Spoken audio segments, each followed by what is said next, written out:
Welcome. We are live here on Grapsody's YouTube channel. This is Grapsody. I'm Phil Lindsey, Righteous Reg, and we're here to review AEW Revolution. Uh, Pretty good show. Very long show, but it was a good show. It's your favorite rapper, your favorite writer, your favorite podcaster. And I don't think you could say that, Philip Lindsay. It's taboo around these parts to discuss the length of this wrestling show. As someone who was there live, Phil, a lot of it flew by. I didn't feel like I was sitting at a crazy long wrestling show until the War Dogs or the Dogs, Darby, Roddy, and Orange, when I was like, okay, I forgot about this match. I'm ready to get to the main event. But I think for the most part, I think it flew by pretty good. Yeah, of course, AEW Revolution took place in Los Angeles, California, Staples Center, Crypto.com arena, whatever you want to call it. Yeah, I thought that the crowd itself looked great. I thought that the crowd was hot throughout. I thought that the crowd sounded great throughout the show. Definitely felt like the big difference between doing an arena show and a stadium show. Thank goodness, Phil, because like sometimes you're in these shows and you don't know the vibes. You like are there having a good time, and then you get on the internet and everybody's like, "This crowd sucks. They're dead. They're this." So to know that you watched and could feel it is great. And sometimes, as someone who lives in California, sometimes the LA crowds be on some shit. They'll be on some we're too cool or we're tired or whatever this is. And this crowd was excited about the show. Yeah, I thought crowd was energetic throughout. Very hot crowd. Very good show for this crowd as well. Yeah. Starting off with the kickoff show, well, pre-show, 0 Hour. Had Boom and Doom versus the Infantry. And really the biggest story coming out of this show was Wayne Brady was front row throughout this match. And that played into a bunch of bits throughout this match. The Infantry coming around ringside and pointing to him and going, "Oh shit, it's Wayne Brady's son." That was hilarious. Shane Taylor's interactions with him, where Wayne Brady slaps him, and then Shane Taylor goes, "Is Shane Taylor gonna have to choke a bitch?" And he pulls him over the barricade. Then shoves down a kid. Shane Taylor shoves down a Rizzler. Very, very funny stuff. I love Heat, and this was old school wrestling Heat. Seeing Wayne Brady out there, first I was like, "Who is that?" Like, when I was behind in that section. I'm like, "Man, who's this guy that they're getting into?" When you see it on camera, it's Wayne Brady. He is just, man, we love Wayne Brady, man. He is Black history. He's been in so many cool things throughout our time, and the Chappelle skit is so synonymous with that. And that was hot. But when they got to the Rizzler, Phil, I was dead, dog. Shane Taylor shoved him down. His partner in crime, Big AJ, came around with the big spear. I was like, this is absolutely insane. But yeah, getting heat on the Rizzler, man. Shout out to Shane Taylor. That clip is going everywhere. Yeah, Wayne Brady showing up to watch some Graps instead of going to the Oscars on Sunday night. Very funny stuff. When Renee interviewed him initially, and he was talking about, he was here to see Ricochet and Swerve. I was like, yeah, this is dope. This is Wayne Brady, man. That's what I'm saying, Phil. And these are the guys that Ricochet. Yeah. But shout out to Wayne Brady. He should be in the crowd. It's funny because I was thinking before the show, I was like, I hope there's a cool celebrity moment because Leslie Jones left a mark, Phil. After last year's Revolution, like I thought about her for the entire year, how she killed it. So to see Wayne Brady, a big superstar, get involved is always dope. LA's the crowds like that, Phil. When you're there, you see people just walking in from whatever sections, and you're like, oh, that's a famous person. That's this and that's this. So to see them get involved is really cool. Yeah, Big Boom is still undefeated in AEW. I believe he's 5-0 at this point. So going into this match, I did not expect the Boom and Doom to lose. They used the Boom Machine to pick up the win over the Infantry. I thought this was a fun match. I thought it was a fun way to kick off the pre-show. But Yeah, no harm, no foul. I saw people trying to compare this to Jelly Roll and saying, but I thought you guys don't like this kind of stuff. And I was like, yeah, I don't think we need to try to do these one-to-one comparisons. Not really the same thing, but to each their own. Yeah, not the same thing at all in completely different worlds. I don't know how we got there from there. I do know how we got there from there because people are wild. But shout out to the infantry getting a big match, a big shot. Carly was wilding in a lot of this, acting crazy. Every time the captain hits the BBC or whatever his version of the Bronco Buster, I'm just like, who allowed this? Like, what's going on here? So shout out to my guys because they're wilding. Yeah, the fact that he calls that move that, I'm just like, who okayed this, and who do I need to call? Like, What's the hotline? Because I need to submit my anonymous tip. yeah, yeah, yeah. We got one right over here. Right over There here, he is, sir. officer. It was right over here, sir. Yeah, but that led to Lena Cross versus Willow Nightingale for the TBS Championship. I thought this was a great showcase of Lena Cross. I thought she Yeah. came across well throughout this match, what she could do, just like a big, tall powerhouse, and then she could also do like the athletic moves, like the split-legged moonsault and other stuff. But really, the story of this match was her really tossing Willow around a lot throughout this match. We don't get to see anybody woman handle Willow the way that Lena Cross did in this match.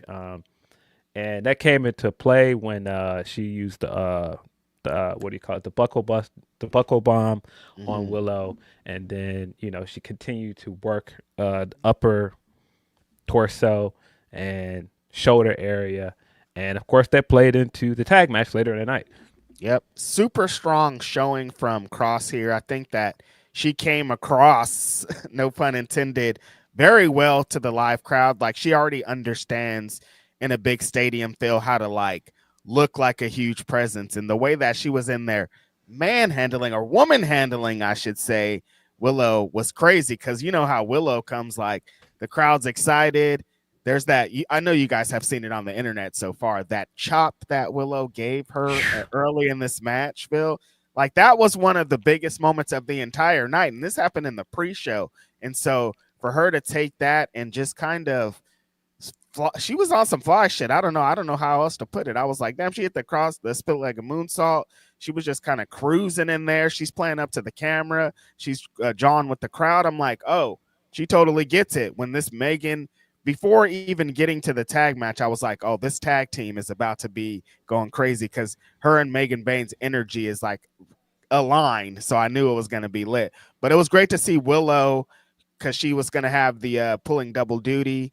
And it was already on display very early why she is pulling double duty. Yeah, I mean, I think we all, of course, rightfully so, gave Willow a lot of credit coming into this show, defending both belts. But Lena Cross also had to play double duty here, and I thought that she did very well in this match and in the tag match. Yeah, but of course, Willow picked up the win.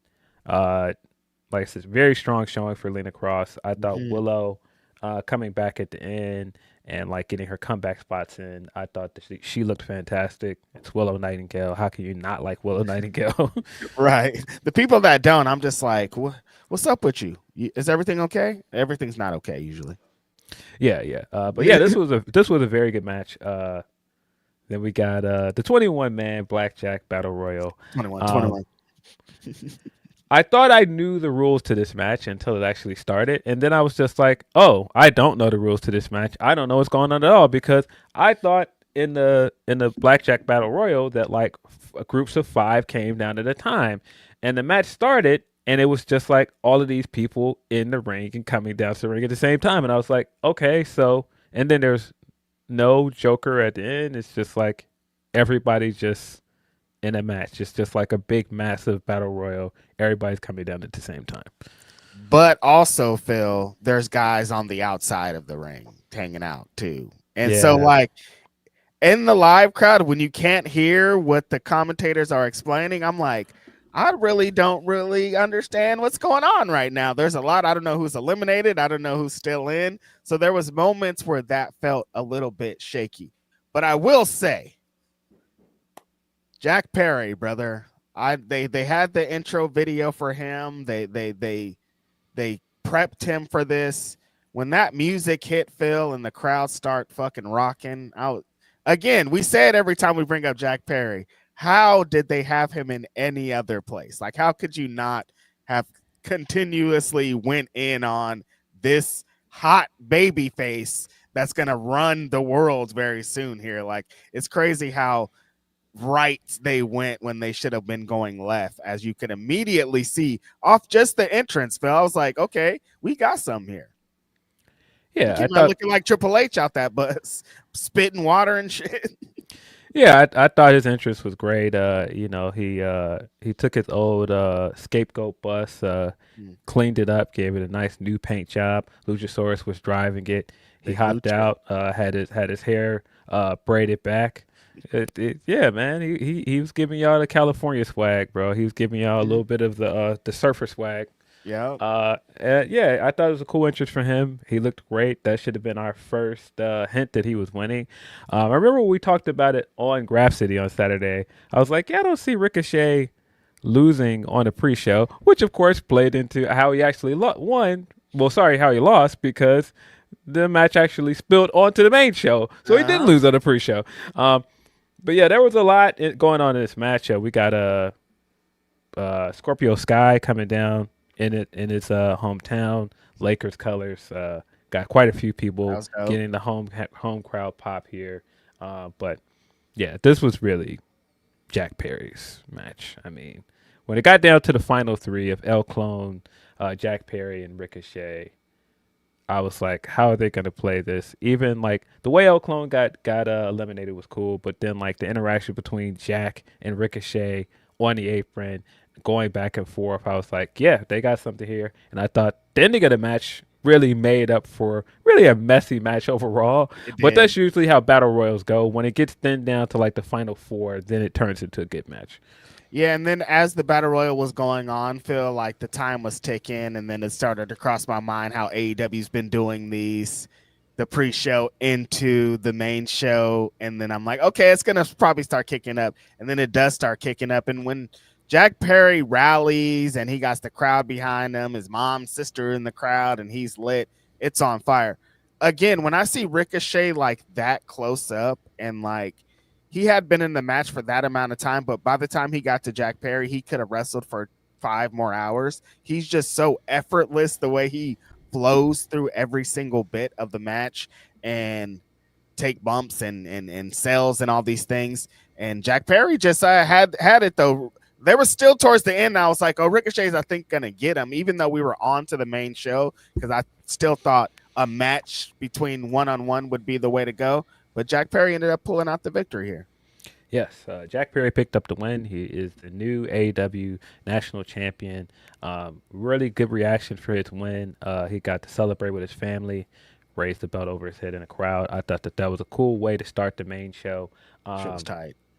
Cannot move on without saying, once again, people have Tommaso Ciampa fucked up, because the pop for that guy when he came out was crazy. I mean, when his entrance hit, and that, bro, crazy. Every time he did anything in a match, the crowd was responding to it, all the way up to the point when he got eliminated right before the main show started. The crowd was not happy. They wanted him to stay in this match. Yo, Tommaso Ciampa, you guys got it. Yeah, as soon as that entrance hit and he had his arms back and the fire was going off, I was like, oh no, people were going crazy. Like, they understand what he represents. They understand where he is as a character and what he does. And when he started kneeing all these guys out of the ring, people were going ham. Like, people like this. Like, people want him to have more. It's been great seeing Tommaso in AEW. Still might have my TV match of the year, and he did tremendous in this match. I continue to say it was probably too soon to take the belt off of him, because he's hot, man, and he is hot, brother. You gotta do something with this guy, man. I thought bringing him straight in and putting the belt on him was such a great idea, and then there's still more to him as champion. So hopefully they put some more gold around this guy's waist soon.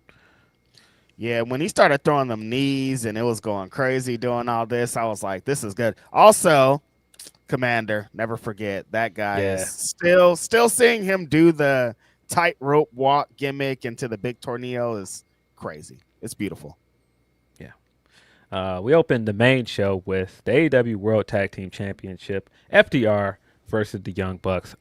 Young Bucks had a adorable entrance with their kids doing like their narration of like what they love about their parents, and then ending with them all saying "Super Kick Party" in unison. FTR sucks. Really, really great stuff. It kind of reminded me of Shane O'Mac coming out at WrestleMania with his Mm-hmm. kids when they came out, and then all of the kids were behind them flexing. Really, really fun stuff. Then they got in the ring. They were trying to get the flips off. I was like, yeah, I know y'all got the trampoline. Um, Absolutely. I know y'all got the trampoline in y'all backyard. I know how it gets down in summer. I know y'all flipping into the pools, bro. Absolutely. They've been watching their dad's tapes. They know what they used to do. Like they be flipping still into pools and all kind of stuff. Like they knew exactly what it was. Feel good energy to start this Yeah. match, Phil. The crowd, the kids picking up the little young bucks and throwing them into the crowd. Like I was like, okay, I see exactly what kind of energy this match is about to be. Lined them up in the front row, Phil, so they could see the action up close in person. I was like, I know what type of energy FTR about to be on. Yes, absolutely. FDR coming down in LA, Celtics colors, big time heels. They Mm, continue to mess with the Bucks brother and Papa Buck, who every time I see him now, he looks like Craig T. Nelson to me. he Like, does. So um, but yeah, of course I knew when the kids were sitting front row, I knew what we were in for. Of course, Dax going over there and go, "Oh, daddy, daddy!" Very mhm. funny stuff, man. Could not help themselves. Stokely Hathaway still in his wheelchair, got a little side up top now. I was like, where did this come from? We're now growing hair back. I guess. I think it works for Heat because people understood the assignment, but Stokely know what he doing. You know exactly what he doing. Yeah, yeah. I continue to say FTR. They're just much better as heels. They're much more entertaining as Easy as heels. that. Stokely with them, it's just as an act together, this really works. I thought like for all of the hype coming into FDR going to AEW, and everybody knew FDR Bucks was going to be like this big feud that this division hung its hat on, and we've got this match a few times, varying degrees of success. Yeah. Um, I think that this was possibly their best match together. I think you probably could have shaved some time off of it. It did go a little long. There are a few near falls that towards the end where I was like, I don't know that you really needed those, but overall, very good match. I think this was the one. Yeah, I think I felt like people were gonna see it as a little exaggerated just because of it's the Bucks. They love near falls. FTR infamous for near falls too. I knew it was gonna get to this point, and I loved it though. I think having the family elements, that the point where Matt's talking to his kid and his kid's giving him the motivational speech, and Matt's Get him, like get him getting in down. there. Yeah, yeah. Like at that point, I was like, okay, the Bucks might do it. They're giving up all the elements that would lead me to believe they were going to win, even though I didn't believe that they were going to win going into this match. Just felt like FTR was going to come with the heat. So I kept having varying degrees of emotions because I'm like, the family's there, which means FTR's heat, but then the kids are giving up motivation, so they might get into this. It just was so many things going on. Nick getting bloody pretty early into the Yeah, match to kind of drive what the story was of this. It kind of was a couple of parts of a match. Phil, it was like a old school tag team match that you'd see in like the sportatorium type shit, where like it's just these two teams trying to fight for these championships. Then there's blood, there's this crazy heat, then they add in this family element to try to change what the trajectory of everything was kind of moving. I think it was a really fun paced match because I understood the assignment going in. You know what I mean? yeah. Nick getting busted open immediately in the first match. I did not have that on my bingo card, but I Mm-hmm. think it played into a lot of stuff in the match. FDR was relentless throughout this match. They were Yeah, big time party poopers. They were they're not trying killers. to let these guys come to LA and get a hometown win. Um, they continued to taunt these guys, use their own moves against them, use the super kick when they did their flavorless FTR trigger. That was very funny.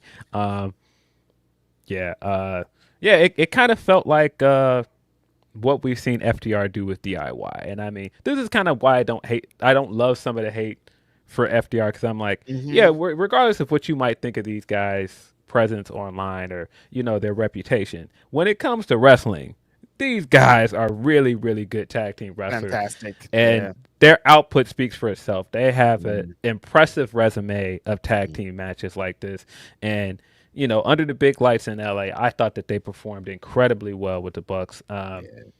Like all of like the big spots, like we know how the Bucks give it up, like the big planches to the outside, like all of the big high spots. I thought the finish was awesome after everything they had to put in to try to keep these guys down. Doing a super shatter machine off of the top rope, looked disgusting, hit hard.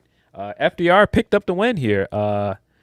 I was not sure who was going to win this match. This was one of the tougher matches to predict, but I think it makes a lot of sense with FDR and keeping them champions and the big reveal we got after the match. But yeah, I really like this match. I really am hard pressed to think about it. I was trying to think. Like I think the TV match that they had like right after the Briscoes match at Supercard of Honor was good. Oh yeah, that was a really good match. And they had Mhm. another one I really liked, but I think this is probably the best of their matches so far. Yeah, I think this one kind of encompassed all what the previous matches were, and they really kind of put it all together into one story to make it happen. FTR is fantastic though. Yeah, they still get flack on the internet. People just don't understand what they did. But anytime they do something like this, give these guys 30 minutes and they're going to give you a classic no matter what. Let them get time to lay out their match, let them get time to establish the story, let them get time to get heat. It's out of here, and that's exactly what they did in this. Stealing the Young Bucks moves, stealing the kids, doing all these different bits. I think really made the win worth it, and they earned it because there was that points like I switched over to Bucks are gotten this. Bucks are hitting the super kicks. Dax is bloody, like they turned the corner, but then FTR just really honed in there at the end and I loved it. I think it was a really amazing match. Like I said, my favorite three matches of the show, and this was one of them, honestly. Yeah, definitely one of the best matches of the night. Hmm. Timeless Tony Storm took on Marina Shafir up next in a match where everyone was banned from ringside. So no Death Riders, no Mina, just a straight one-on-one match. Yeah, I loved Marina's energy coming out. I Yeah, continue to say she has been one of the most improved wrestlers, possibly in the entire industry at this point. Um, just like seeing where she's come, how far she's grown as a character, like even how well her offense and her style of wrestling gets over in her matches is just night and day. But mhm. just like her energy coming through the crowd, she was talking hella shit the entire time. That was Absolutely. hilarious.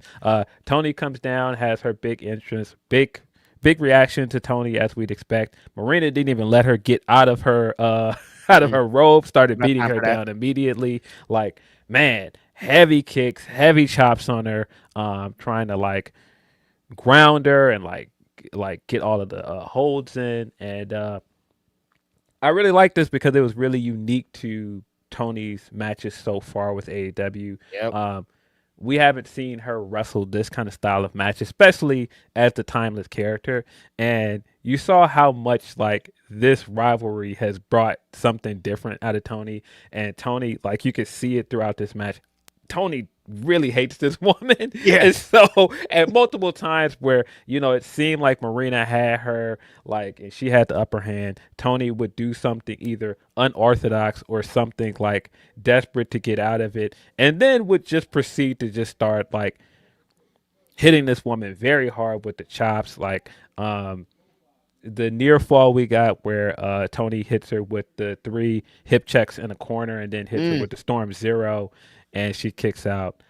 Really good near fall. But Yeah, I really liked this match. I didn't know what to expect out of it. I thought it was great.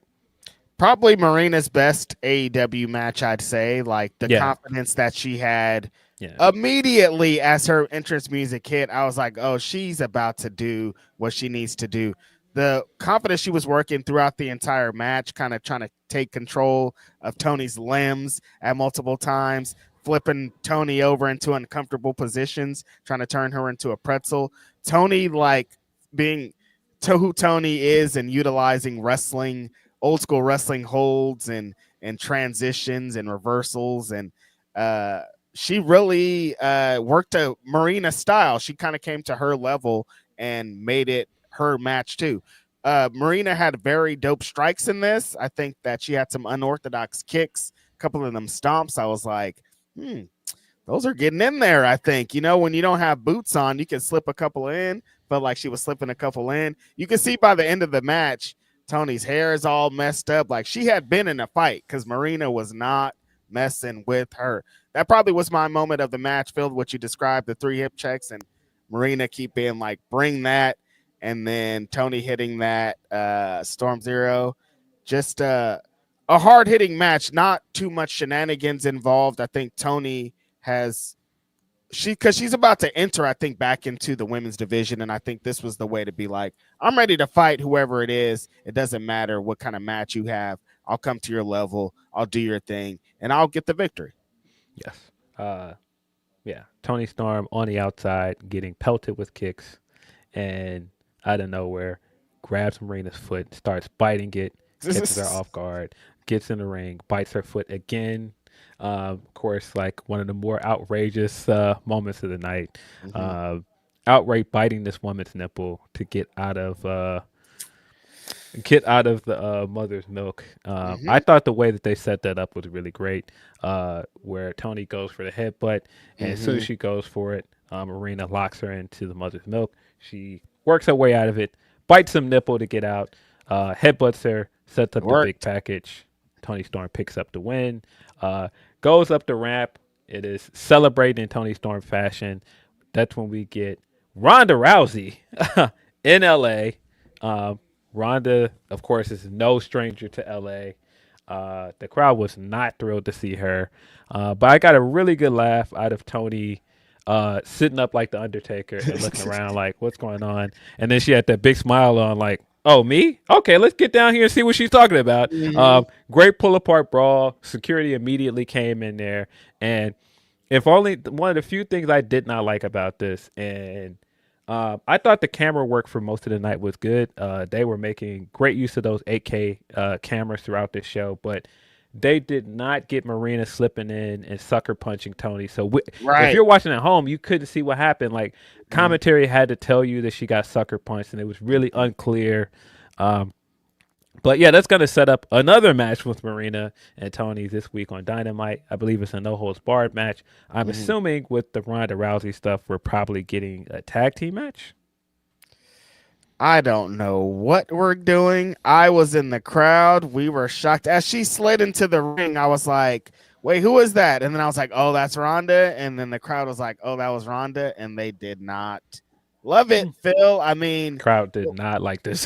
the way that she kind of left pro wrestling, like the fans remember, I think you guys. So it's kind of hard for them to immediately be kind of in. And like even with the big superstar like Tony, who you want to see in a big match like this, like the crowd just did not love it, and people online hated it even more. So I was like, I don't really know. I know who this is for because like she has a big fight coming up very soon here on Netflix. She is a proven draw.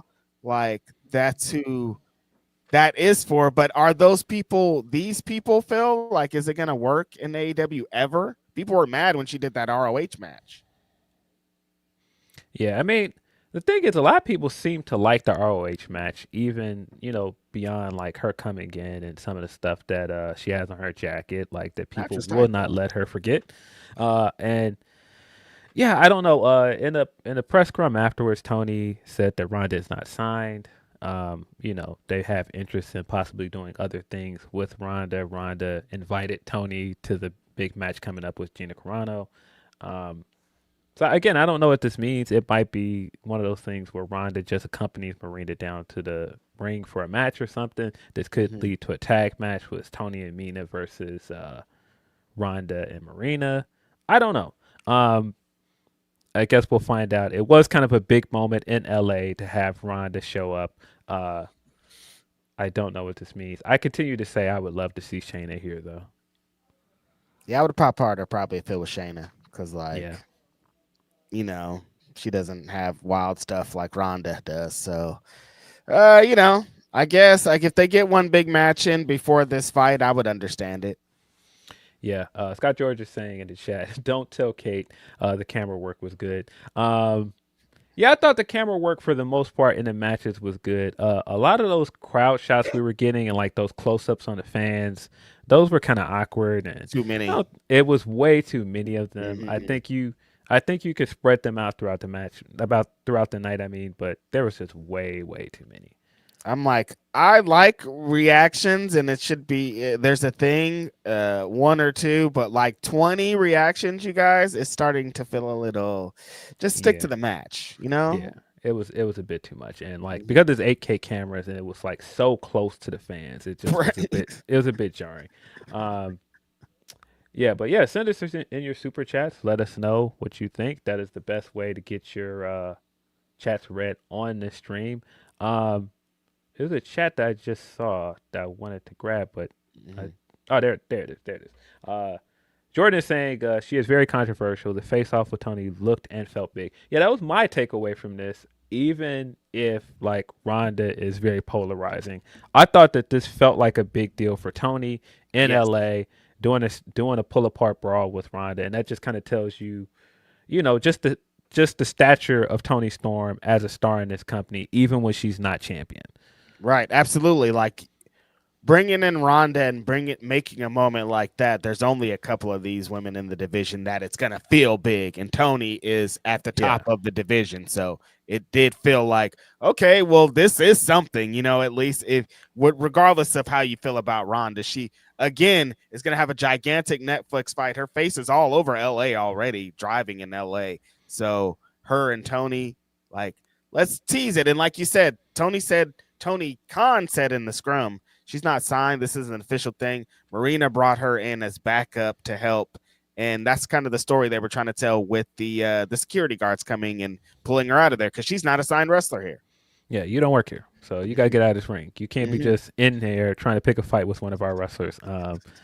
But yeah, I mean, great night at the office for Tony Storm. I wish that they would have gotten her getting sucker punched on camera so it wasn't as confusing. But overall, I thought it was good. I did not talk about this after the tag match, but we did get the return of Adam Copeland.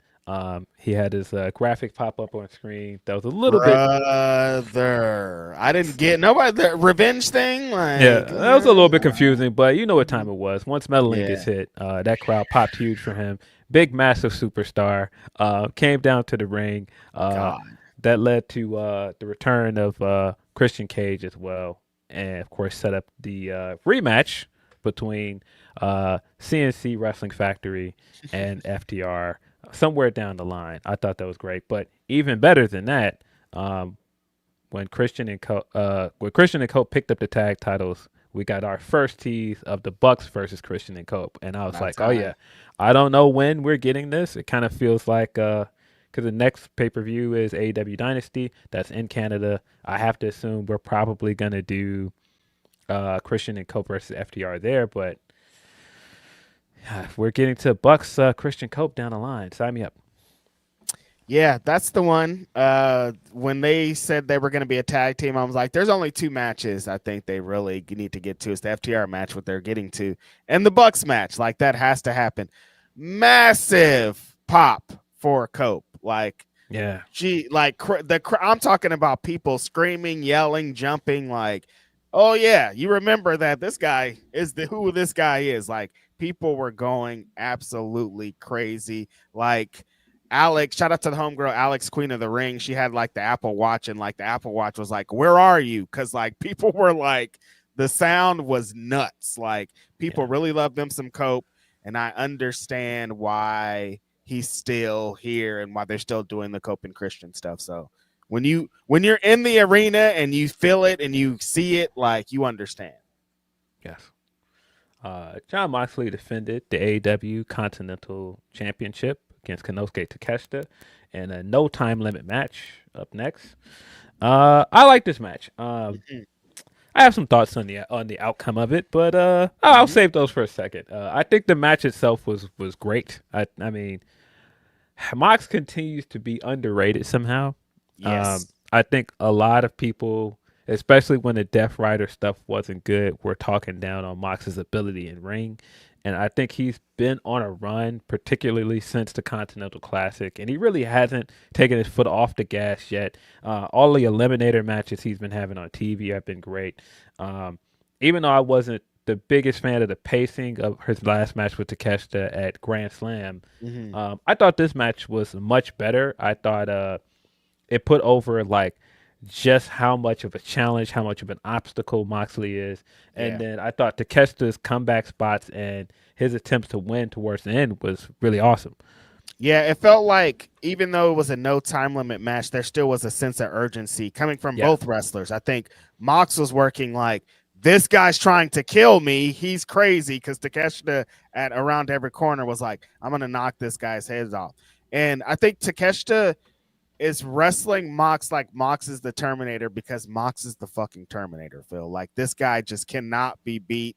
Every moment he's like, actually, get out of the way. I'll bust through anything. They have great chemistry together. I thought, Yeah. like you said, this is a lot better paced, I think, than their last contest. Mox is working a lot more like phase four. I guess since it wasn't the three matches thing, this time he could just have the one and they could just go for it. Like I said, Takeshita strikes in this. Takeshita's knees in this were insane. Like he just is the presence when the crowd is behind him. He kind of gets into a different mode. And I thought a lot of this match was very strong, but I'm in the same boat as you as like Mox won again. Like I love Mox. I'm a huge fan, but I think this was the wrong outcome, if any, for the entire night, honestly. Yeah. But yeah, really strong match. Mm-hmm. Mox was really giving it to this guy. At one point he got busted open, and Mox, as soon as he sees a cut, as soon as he sees a weakness, he's gonna seize on it. He's really working that side of Takeshita's face, really trying to work at that eye.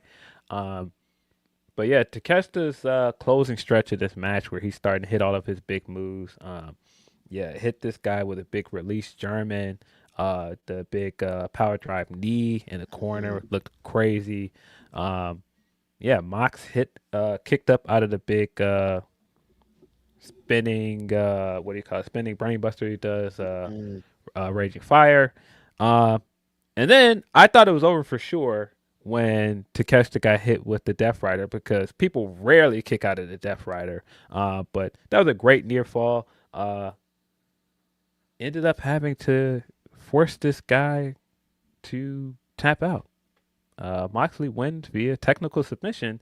And when it happened, I was like, oh, okay. Because Moxley has really been built up as this big obstacle for Takeshi to really get to where he wants to be. Like, he really wants to win the Continental Championship belt because he feels like he was cheated in the Continental Classic because of the screwdriver. And so he's really trying to win this belt to get back to the match with Okada. And so watching this as a viewer, it's like, okay, yeah, finish up this feud, turn this guy babyface, let's get to it. And so when he lost, I was like, okay, so what are you doing with him moving forward now?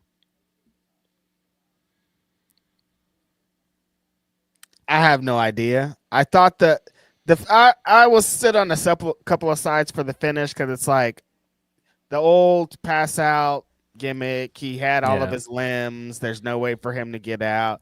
He didn't tap out. He passed out and said, like, that's a warrior spirit and all these things. But then it's like, but then Mox just tapped him out. So, like, how long is we going to take to get to this Okada thing? We are really slow walking the dog on this. And also, I just feel like it's time to give this guy the belt that he needs here in AEW and let him kind of go forward as that. So I just Yeah. had a couple of different things, but again, it was a great contest, and I think Mox has been on such a crazy run as the Continental Champion. Like, I'm not mad seeing him go more. I just wish Takeshita wasn't the one that had to take this at this moment. Yeah, it and most of my issue with this outcome is that it feels like they're dragging the Takeshita and Okada stuff out too That's long. it. Mm-hmm. It's not really, the match itself was good. Yeah. Mox winning isn't terrible because of what it set up afterwards, but like, why are we continuing to drag the storyline out so long? Like, I just don't get that. Especially as hot as Takeshita is right now. Like, the crowds love this guy. Just pull the trigger and make this guy a babyface officially at this point. Like, And then what happened? What's we're about to talk about? Like, doesn't that even make less sense to have Mox as the champion? Because like, the homie don't want that belt, do we? I don't know. Like, I guess I have questions. yeah. Takeshita gets ready to get out of the ring. Of course, he's frustrated because, of course, like I said, this is the big obstacle. He's trying to get past Moxley to get to Okada. And so he's frustrated, but he's not frustrated with Mox. And so he ends up going back in there, shows Mox some respect, shakes his hand, then he leaves. Great. Mox goes out there, high fives all his boys, getting ready to walk out throughout the crowd. Lights go out. That's when we get the vignette for returning Will Ospreay. I thought the vignette was cool, but the funniest thing of the night for me was Mox's reaction to the vignette, and he's like, "What? Who's this?" And then it gets in, and it's Moxley. He's like, "Oh, this guy, fuck out of here!" Like, I was like, "Yo, just wave off Ospreay like he ain't shit." Waved That off killed me, Ospreay, bro. Waved off Will Ospreay as we're going crazy in the crowd. Phil, we're jumping, we're doing backflips. We are so happy, and Mox is like, "What y'all happy for? I don't fuck about this guy." Bro, oh Moxley, that's old stuff. Why you still mad at that? We moving on. We're baby faces now. Like, why are you mad? What's going on? You bringing up old stuff. Yeah, that was hilarious. Ospreay coming out, taking his jacket and shirt off, comes straight down to the ring. And of course, yeah, this plays into the last time we saw Will Ospreay in the lights out cage match. And Mox, still a heel at that time, attacked Ospreay after the match. Death Riders attack him. He gets stretchered out. So of course he's coming back after neck surgery, looking for revenge on Mox and the Death Riders. He hasn't forgotten. Comes out there, House of Fire, hitting guys with hidden blades. The big double kick he hit, whatever the hell that move he did was off the top rope that looked like it kind of looked like a corkscrew plunge. I don't know what that was, but bro, I'm like, you're still doing this. You had neck surgery, and he was very close to the apron when he landed. I was like, please, sir, you just got back. Just be careful. When he went down with surgery, Phil, like people were like, "Oh, he has to come back and change his style." Like the dirt sheets are saying it. Like all kind of people were saying this. He came out and he was moving so fast. Like I was like, crazy. "Oh, what neck surgery?" He was moving exactly the same. He was hitting the moves the same. He hit the moonsault the same. That corkscrew, like he was going 1,000 miles per hour, and I was like, "Who says he's gonna change his style?" Like this don't look like it at all. This looks like the Ospreay that was here a couple months ago. Just having that moment, and you can see it in his face that he's been ready to come back. We didn't expect this. Like this is all unexpected. When they started teasing these promo videos the last couple months, Phil, I was thinking like, what is this? Why are they doing this? Like if it felt like May, June, something like that, we were going to get him back. Like, why are they playing these things so early? And so for them to connect the dots so quickly and he's already back has been amazing because he has been missed and he is kind of the piece, one of the big pieces that AEW is going to lean on moving forward. So to see him back immediately was awesome. Yeah. He looked great. Yeah, I think it was just how fast and the amount of torque he had on that move because I just couldn't make out what it was. Like some people in the chat are saying it was a sky twister. That makes sense. That's what it kind of looked like. I've seen somebody say it was a Phoenix Splash, but it didn't look like a Phoenix Splash. Oh, you know? Yeah, bro, whatever it was, that looked crazy. Can't wait to see this guy back on our TV screens. I mean, the stretch of matches this guy was having on pay-per-views, like Yeah, can't wait to see what this guy does next. I'm sure him and Mox are going to tear it up. I'm assuming that's probably the match coming up for Dynasty. I don't know if it's going to be for the Continental Championship. I don't know what the move is here, but it makes sense for him to come back and come straight for Moxley. Doesn't matter that Moxley's a babyface now. No. Yeah, but Moxley waving him off like this guy. Yeah, that killed me. Get him out of here. I'm just thinking of a world, Philip Lindsay, that exists now where Will Ospreay and Kyle Fletcher are wrestling on the same shows. Like, we are just spoiled human beings that get to watch these two young men cook every week. Like, I was just like, thank you, wrestling gods. We're back, baby. Yes. We got a few super chats. We got one from Gotham Guy. He says, "Hey Reg, great meeting you at Denise's podcast show, and so glad you got to go to the pay-per-view. A beautiful sight to see, a sold-out show. By the way, did you get a chance to talk to Denise's mom?" Denise's mom ran away from me so fast. She didn't want to be in my area. She didn't want nothing to do with me. And understandable. I wouldn't either. Now, great to meet you at that show. Shout out to the homegirl Denise and her live show at the Hollywood Improv. She had Willow Nightingale there. Amazing time. She did an amazing job the entire day. And shout out to everybody that was there that I got to meet. Shout out to the homie Gotham Guy. Like, very fun experience. Yeah. We got a few more super chats, but probably gonna spread them out throughout the show. Again, so get your super chats in. Best way to get your chat read on this stream. We got the women's tag team match up next for the AEW Women's World Championship. Divine Dominion, kind of a mouthful to say, the tag team name. It doesn't roll off your tongue like Mega Bad did, but the Divine Dominion took on the Babes of Wrath. This was really quick. I mean, I think it was like 5 minutes. And it served a purpose.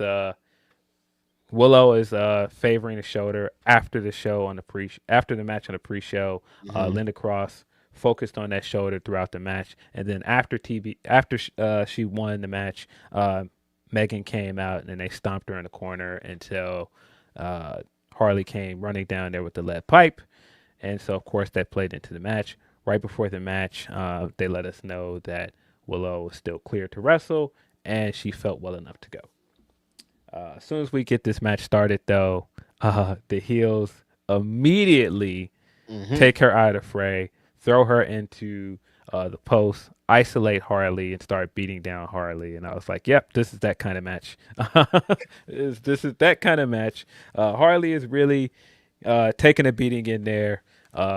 Willow tries to come in there, and she had a really good hope spot at one point. Then she tags Harley and like, yeah, Harley, let's get him. No, you've got a fully fresh Megan Bayne in this match that has not wrestled, and she's not trying to hear any of that. I thought the finish to the match made the heels look great. It made them look like savages. But yeah, we have new AEW Women's World Tag Team Champions. Really was the way to go at this point. I think we've been saying for a while, like Willow as a singles wrestler is really the move, and that really came across on a pre-show. Like, I would have really liked to see a TBS title match on this card. Me too. And so, I mean, well, it was on the card, but on the main show. The main show, yeah, definitely. This was almost the equivalent of a squash match, pretty much. Like, these women came through and wrecked Willow and Harley pretty quickly. Megan Bayne has been waiting for this moment, so she was going to have destruction, and that's exactly what this was. Unfortunate for the homegirl Penelope Ford. I want to send love out to her because this definitely should have been her moment. But seeing Cross and Megan Bayne together, Divine Dominion, which is going to be difficult to attach on to and continuously say on podcast, they looked amazing. Like Cross's performance in the pre-show, coming in so quickly, Phil, and becoming a tag team champion. That doesn't happen for a lot of people. That doesn't happen for AEW. Doesn't really get down like that, rewarding people with championships so quickly. So to see the tag team like that get it, they earned it. They look great. the match, the little squash was fun. So I like this. Yeah, the match did what it was supposed to do. Really put over that this is going to be like a dominant heel tag team to be feared. Hmm. Um, but Need that. yeah, it wasn't. It didn't. Of course, live up to like the quality of the rest of the show. I wouldn't say like this was like a great match. It just did what it was supposed to do, and that's more to the reason why I would have liked to see the TBS title match on the main card because that was the better match of the two. But Mhm. it They were is kind what. of both vehicle matches to get to the point, and like I Yeah. get it. Yeah. I definitely enjoyed the TBS title match more, and I mean, but that was by design. Hmm. Uh, Exactly. yeah. Swerve Strickland against Brody King in a singles match.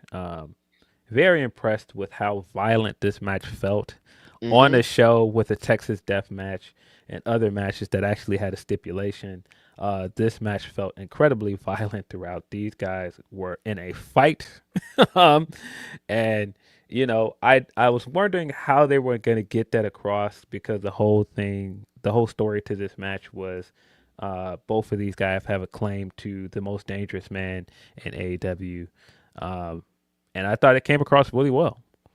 Yeah, I think the story of let me find something, let me find a tool to hurt you, let me find a different way to do this.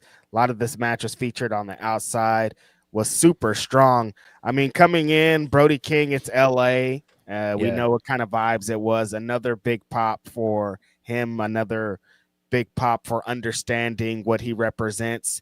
A lot of chants directed toward the homie in this. Swerve with the big entrance too, I think was yeah, big he's just a Candyman. superstar. Yeah, the Yeah, Candyman stuff. Like I'm like, yeah, yo, this guy when he does this, like you see exactly why he's in this top guy status.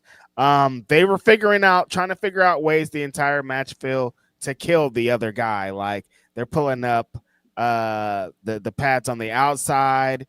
They're pulling off pads from the guardrails. Like they're doing all kinds of moments to figure out how to kill this guy without any blood, without any of that.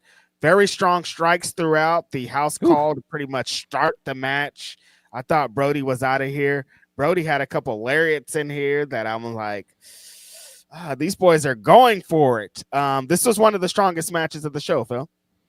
yeah. I really like this match. Mm-hmm. Yeah, starting it off right away with Brody trying to get right on top of this guy, smother him immediately, and Swerve had to hit him with the house call to get him off of him right away, and then hit him with the big Swerve stomp on the apron afterwards. Mm-hmm. The fight to the outside was great. Swerve immediately ripping up the padding, like, yeah, I'm trying to get this guy out of here immediately. Like, Yes. uh, no, this guy got to go. Like, I watched this guy break a chain on Mm-hmm. national TV. No, he got to go. Um, so that stuff was great, but like you said, the chops in the ring. Ow. I mean, some of those chops that Brody was doing were just like Heavy hands, brother. loud and vicious. Brody and Swerve trying to really match strength throughout this. And I was surprised at how strong Swerve came across multiple times in his match. The big power bomb he did on the apron, which looked nuts. Um, Yo.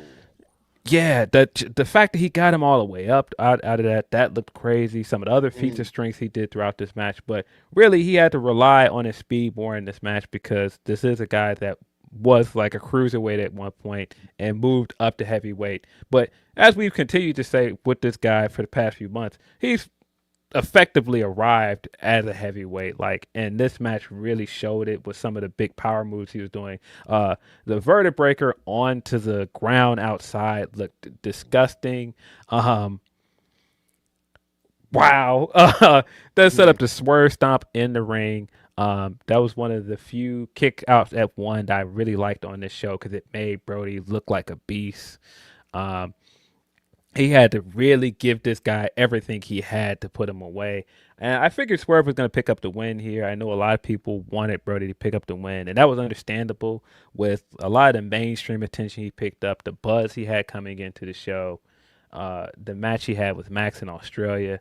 And he got a great reaction in LA, of course. But yeah, he did not come away from this looking like a loser. Like it looked like Swerve narrowly escaped him. Like when he rolled into the corner after he hit him with that Swerve stomp, like what is this guy made of? Get him out of Yeah. here. Right. Yeah. No, it was like Swerve was like, I have to go the extra mile here today to survive, not to beat this guy and prove to this, but to get out of here alive and to prove that I am the most dangerous man. I mean, cop killer on the outside. I mean, Swerve earlier took the black hole slam on that same concrete, and I was like, he might be dead. This might like these guys are legit trying to take the last breath away from their opponent. A strong showing, I think, from both guys. The story of the match of who's the most dangerous guy in AEW came across with each of them trying to kill their opponent at different times. Brody looks strong. Swerve looks super strong. That power bomb, deadlift power bomb on the apron, and the vertebreaker just lifting Brody up as a gigantic man, all made Swerve look like some crazy ass superhuman top star that should be world champion sometimes here in the future. Very strong. The match, what they said the match was going to be, it was that match. Yeah. Yeah. This felt, like I said, like a fight. I thought it came over really well. Big win for Swerve. Yeah, his commentary put over. No more dancing. Nana is straight business now. Straight to it. He was talking cash shit throughout this match as well. That was funny. But yeah, really good match. Afterwards, we got Nana trying to bring out the center block, and that's when we got the return of Big Kenneth from Winnipeg. Yeah, then boy, talk about a pop. Great reaction for this guy. Crowd did not expect to see him because he's been in Japan at Capcom Cup. Yeah, so I assume that's going to be the big match at Dynasty. Maybe, I don't know. Kenny and Swerve in it's in Vancouver, right? Yes. Yeah, Kenny and Swerve in Vancouver sounds pretty hot to me. If that is what we are getting, I would have loved to see a Kenny Omega match at the show, but you can't always get what they want. So the next best thing, Phil, is he comes down. We get the big battle cry entrance. Yes. He, gets his shit in, and then he gets out of there. So as good as you can get. We didn't think we were going to see Kenny, and we got to see Kenny. I think that's a good fan service. Yeah, I think because Kenny has been talking about re-entering the world title picture, that's the only reason why I'm not sure if that's going to be the match in Canada. Because if you can do a title match in Canada and you can do Kenny versus Max, why wouldn't you do that? But then you still have the Swerve stuff going on. So I don't know. I don't know what the Dynasty match is going to be, but I have to assume there's going to be something big planned for Kenny in his home country. You make a great point here, Philip Lindsay. Like, I'm putting Kenny Omega in the title match. I don't like if it's up to me. Like, why wouldn't you? If you have him in a match, if you have him at a certain point, like, you gotta do that. So, I mean, but that's moving pretty quickly. We're already getting to it. We're past Revolution now. We're gonna have to start telling the story. So it's gonna get super interesting. But yes, I would put him in the title match and yeah, have him win. Yeah, absolutely. We got a super chat from Big Baffy. He says, one of my favorite moments being there was the fuck ice chants at the start, just getting louder, angrier, faster by the second. LA felt that. That's in LA's energy and their bones. It was a visceral screams. Yeah, this was a perfect place to do it. Yeah. No, LA crowd was not having it, which I expect. Of course. Yeah, the AEW Women's World Championship match up next. 2 out of 3 falls match. Tekla taking on Chris Statlander. These women have had a strong trilogy of matches so far. I really like their TV matches, and I thought this match was really good as well. I thought Mhm. Tekla's character came across really well. What a phenomenal entrance for her with like the Yeah. vignette with like her speaking German and she comes down. Uh, bro, her confidence at this point is just through the roof, bro.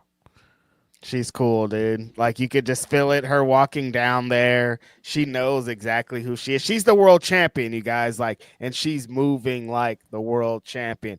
Chris Statlander, like I always say, no matter what the story is, no matter what you think of her, no matter what it is, when that bell rings, she fucking brings it. And that's Yeah, exactly what this 2 out of 3 falls was match was. yeah, yeah, absolutely. Statlander is one of the best wrestlers in this company. She is. I do not want to hear otherwise. No matter what the gender, she is just like always delivers on pay per views. Mhm. She was tremendous in this match. Like really took a ton of punishment. At one point, Tekla is hitting her with the kicks. And I'm like, oh yeah, yeah, yeah. Wrestled in Japan. She is laying these kicks in. Like she told us during our last interview, she's like, I was really coming in beating these people up. I'm like, oh no, she's still doing it. Phil, like it's not. Yeah, She hasn't changed the style very much, and having an opponent like Chris Statlander really shows when she hits that big dive to the outside and she gets so much air and she puts her body legit on the line. Like bro. it's a simple dive, but she just adds so much air and oomph to it. It's crazy. Man, she just puts so much attention into how things looks like, just like the way she like poses in midair when she's doing that dive, Mm-hmm. and just like she just thinks about wrestling different than anybody else in the division, and that just comes across in everything she does. Just the way she moves, just the way she taunts, everything. It's just like she just got it. She's got an it factor, man. But yeah, she really brought the fight to Statlander early on. Statlander, of course, is trying to get her title back. Um, How do you feel about the stipulation? Do you like 2 out of 3 falls matches? I thought it made sense for this feud in particular because, Mm-hmm. of course, we knew that Sisters of Sin were going to come into play, Absolutely. and they've already had this trilogy of matches, and for Statlander, it's like, well, I want to even up the odds for myself. I'm in here really at a disadvantage, and so I want to give myself the most chances to win this match possible. Mm-hmm. Yeah, I think you knew there was going to be shenanigans, so kind of adding some separate places to insert them, I think made a lot of sense. The quick fall thing always kind of catches me off guard because in 2 out of 3 falls, it's kind of a 2 out of 3 falls trope. Is like there's like oh the person gets caught off guard and then like it really kind of ups the intensity. They use that, but I think it worked for what the story was being told in this match. Yeah, of course, Statlander, the taller wrestler in this match, the more strong wrestler, was Mm-hmm. throwing Tekla around in this match. Tekla was just kind of like crawling like all over her, getting the holds in, hitting her with those stiff kicks. Um, I thought the way that she won the first pinfall was great Mm-hmm. because, of course, like her main appeal is that her offense is unorthodox, and so while you're paying attention to the fact that she's bridging out of this spider suplex, referee is not paying attention at all that she's holding the rope. I thought that was really smart, and that played into what she said in our interview. She's always going to look for a way to do something different or sneak something in. And so when she was holding that rope, and you had to be really paying attention to see it, I thought that was really smart. Mm-hmm. I knew she was going to find a way to try to get her lashes in. She tried to take her belt off at one point. Referee was not having it. Immediately got her out of here. The second near fall, Statlander picked up with the Saturday Night Fever. Made all the sense because again, once it's a fair fight, Mm-hmm. Statlander has the advantage. But then when we got the ref bump, I was like, oh, here come the shenanigans. And boy, Yeah. was this a silly. This was silly. Referee is on the ground trying to cover his face and trying to Mm-hmm. act like, oh, my eye, my eye. So he can't see that Tekla is the one kicking him and pulling his belt off. And at one point, he like lifts himself off the ground so she can get the belt off. I was like, this is it's just silly, but it was funny. She comes strutting around with the belt, waving the belt around, and she's so proud of herself that she got another belt to use. And And Statlander just takes it and starts beating her with it. And boy, the whelps and bruises she had on her looked. Whoa. She showed them in the scrum, and I was like, "Ow!" Yeah. Them couple of them belt shots were very intense. The ref bumps, Phil. They the AEW hasn't really figured out how to do them greatly. It's always something like this. It's always like, wait, the communication is off here, and like you said, rolling over and hell, it's almost like slide these panties off for me. Like that's not really supposed to be the situation when she's the aggressor here, getting the belt off. Yeah, when he lifted his hips off the ground so she could get the belt off, I was like, okay. Right. And the whole time he's still trying to cover his face. So he's acting like I can't see her. And commentary's like, well, he didn't see that it was Tekla attacking him. I was like, he covered his eyes the whole time. So silly, but it is what it is. Yeah, that set up the ref to be distracted when he's trying to get the belt away from Statlander. Sisters of Sin, of course, come into play. And Tekla goes in, hits that big spear that she does out of the corner, then 2 stomps. Mm-hmm. The first stomp looked filthy. I was like, oh my God. Yeah. I think you could pin her. Hit her with another stomp just for good measure. Tekla is still your AEW Women's World Champion. I think that's the right call. I think there's still some big matches for her as a heel champion. She just mentioned Mercedes Moné in an interview. The Tony match is still there on the table. You've got Queen Aminata. You've got a few of those. So I think there's still plenty of meat on the bone for Tekla as a champion. Yeah, I think there's a plethora of women coming up that Tekla's going to work well with. You need a heel, a cool heel like she is kind of moving up. You don't have to overbook the damn matches. I think these Tekla is strong enough to make it work like that. So I'm very excited to see what she continues to do as champion because she's been great so far.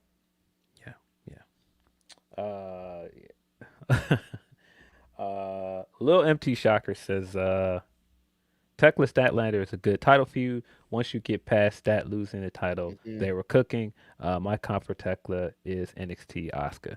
Yeah, I can see it. I just think just the confidence she has currently is just it's perfect. Yeah, she felt like a big superstar in this match. Mm-hmm. She came across like it. She walks like it. She talks like it. Like she understands being a world champion. That's how you move. Yeah, she's been really getting into reacting with the crowd, reacting to the camera afterward.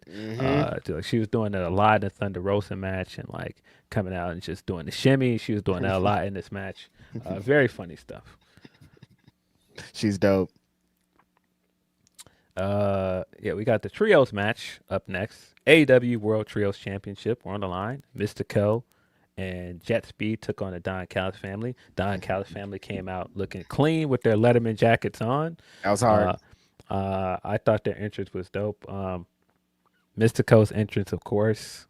Crowd didn't know the words, but the vibes was there, and that's all. The vibes are all there. Everybody was having a good time. We're dancing, we're singing, we're slapping hands. I don't know one word of that song. I wish I did though. It would have been a great way to bring Mystico in, who is a big star, regardless of if you know his entrance music or not. It came across the crowd. You can feel it out there in LA for sure. Yeah, Don Callis family with them Letterman jackets looked hard. Seeing Kyle and Mark Davis stand side by side is just awesome. It looks great. Okada, like it, that team is dope. Yeah, great team. Strong entrance for those guys. And I just continue to say, when this company actually focuses on just giving us quality matches, trios matches are a lot of fun. And that's why we wanted these belts in the first place. Maybe you don't have to keep, pigeonholing them and making double champions. Just book a good trios division and give us good matches because trios matches are fun. It's not a novelty. It's not a bit. It's not like we were just joking when we said it. Nah, like seeing the winners of this match against the Rascals is like, that's all I want in my life, dude. Just do it. You've got so much potential for this trios division. And yeah, I continue to want more for these belts, but man, was this match a ton of fun. This match was tight though. This match was awesome. Very star-studded match. With the with the 6 men in here, I don't think anybody should be surprised that this really worked. But this was a ton of fun. Kevin Knight, man. Kevin Knight was one of the highlights of this match. Like Swerve, some of the feats of strength he got off here, I was really like, wait, what? At one point, he picks up Mark Davis and body slams. I was like, wow. I don't think you're supposed to be able to jump out of the gym like that and then still be able to pick up somebody the size of Mark Davis, but I guess.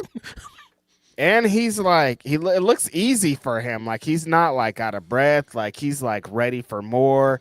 Bro. Yeah, the boy Jet be gliding in the fucking ring, dog. Like the way that he be moving, I'm like, oh, this is exactly the type of shit that I like.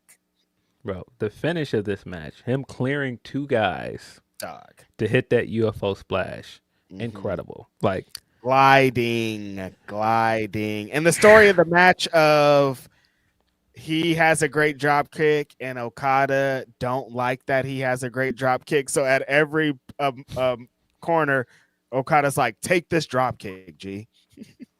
Yeah, their exchange where they're trying to set up the drop kick and it's like, no, you're going into the rope. No, you're going into the rope. That was great. Eventually Okada gets the upper hand, gets his drop kick in, looked fantastic.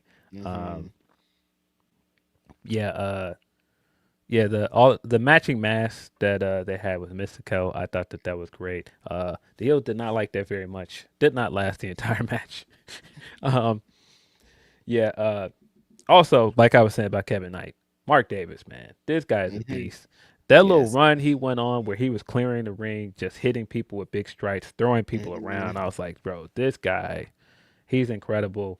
But I just continue to say it's it's a good problem to have that Kyle Fletcher is so good and that people want to see this guy progress as a singles wrestler because he really came along while Mark Davis was hurt. But seeing these guys wrestle together, it's like, man, I kind of want to see some more Aussie Open matches. Like, see, that's the problem we keep running into because when they started, there was one point where Kyle hit the kick and then Mark hit the forearm, and I was like, nah, this just right here, I'm all in. Like these guys, when they lock back into that Aussie Open shit, they are incredible.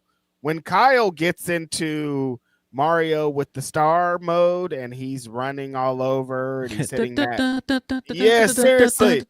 When he hits that kick in the corner that always gets into the person's mouth with his foot, I'm like, how do you on either side? Like, how you gonna kick me in the mouth? Like, I just don't understand it. He's a superstar. The world championship is in his future. That's why, like, them losing this match, I'm like, get Kyle out of here, but also let me get an Aussie Open match before we're gone. Like, there's just too many elements involved in this. Yeah. I mean, when they were standing there at the beginning, I was like, no, I just hit it one time for us. All there. Come on, bro. Just one time for us, bro. Just once. That's it. But yeah, man, this match was a banger. And I mean, like, this late into the card, it could have easily, like, just kind of, like, flopped, man. But, like, the crowd was into it. Like, from the very beginning, like, the Mystico entrance, like, the big high spots in this match, they all worked. Like, everybody came off like a big deal in this match. Okada felt like Okada, like we were saying, Mark and Kyle working together. Mark got his moments to shine here. Speedball, man. Speedball is fantastic. But like I said, bro, that setup of the La Mystica to set up prone guy in the ring for the UFO splash to finish, bro. What a phenomenal finish. Right after Speedball hit his what is his kick that he does out of the corner, the time adventure. Yeah, one of the best finishes of the night. I mean, just beautiful splash. I mean, the fact that he almost made it to the other side of the ring, like, just amazing. And turning in midair, like, that's not a normal feat to do that. Yeah. Them immediately getting the trios belts with a different partner, I'm into it. Mystico, they got the 1, 2, 3. Immediately up on the screens, they say Mystico is all elite, Phil, to the surprise of a lot of people. Yeah, this was another one where we predicted on Grapsody. I was like, well, I don't think they're gonna win here because Mystico's not a full time member of this roster. Well, show me because Said, now he ah. is. Aha. uh, yeah, showed me. Mystico is officially all elite. The reaction to the baby faces winning, and then the graphic on the screen. Big loud reaction when it was when that popped up on the screen. His music came on again. Great moment for Mystico. Yeah, great moment for that crowd. Just like I just continue to say, this was a great crowd for this show. They really enhanced this pay per view. Yeah, they of course LA loves Lucha Libre, loves Mystico for a long time. AEW's honing in these dual contracts. They got one of the biggest stars in the world selling out that arena almost every Friday in this guy, and he's gonna be a part of AEW now officially. I think that's awesome. Yeah. Let's see. We got a super chat from Young. Uh, Odo 1994. He says, "What's next for Stat? Do you think at this point I want her to find the same level of confidence that Tex has, Tony, Willow, and the other women have, more so than her getting gold right now. LOL." I feel like we're gonna keep going with the redemption arc of Statlander because I feel like they started this redemption arc right before she won the belt, but they didn't really finish telling the story. And I think that's part of the character stuff that she didn't really get to flesh out as champion. And every time people bring up that clip of her on TMZ, I think that's really what she was talking about, is trying to really like get over like what her character is and really, you know, flesh out this redemption arc. So I think that's the rest of this. I think it's the, really finishing up the story with Willow. I do think her and Willow are going to eventually team up and be tag champions. I don't think it's happening anytime soon, but I do think a big part of her redemption arc is, having a sustained run with Willow at some point. Yeah, I think they're going to tease that she's going to go back heel, but I don't think I don't think she needs to be heel. I think she's going to continue. I think she's going to do like a start from the bottom type story because that's the type of character she is, of like, if I need to do this type of thing, if I need to go jump through these hoops to get back to the top, I'll do that. And I think they're just going to start having her go in against all these new heavy hitters we have in the company and establish back. And she'll get back to the AEW Women's World Championship. But I think, like Phil's saying, the story's eventually going to be her and Willow getting these tag team championships. And they are slow walking the dog to it, but I'm not mad at it at all. Yeah. From the other Mikey V, he says, AEW fans got to start learning lyrics to Mystico's theme now. Happy for Mystico and excited to see Jet Speed going to Mexico for some trios matches. Yeah, seeing Jet and Speedball out there already has been heat. Seeing them now team with Mystico as the tag team champions is going to be even crazier. Yeah. Yeah. But, yeah, we'll see what's next for Statlander. Yes, Jet Speed are gonna kill it no matter what they do. That's fine too. Never forget. Yeah, absolutely. What a lot of people expected to probably be match of the night coming into this, Andrade versus Bandito. This was everything it was advertised to be and more. Two very, very good wrestlers. Andrade is on the run of a lifetime. Bandito is Bandito. I mean, this guy's been white hot since last year and hasn't really slowed down. Yeah, this match was great. I mean, a lot of the personality that Andrade is bringing to these matches. It's not just that he's going out there and having great matches, like going out there still doing flippy stuff, still throwing that crazy back elbow that he does, and just like the torque he has on it, how sudden he hits on it, it's crazy every time he does it. But then, like I said, he brings so much personality into these matches now. And I think that was really the missing element the first time around with AEW. And that's what was kind of missing in some of his WWE run when they split him up with Selena. This was, it got me in the emotional feels, of course. off rip, Bandito, Super Dragon tribute gear. I was like, you guys, we're in LA. This guy's doing a Super Dragon tribute. I'm all in. They could have had a fucking dud, and I still would have loved this match. Thankfully, they did not have a dud, Philip Lindsay. These guys started going for it.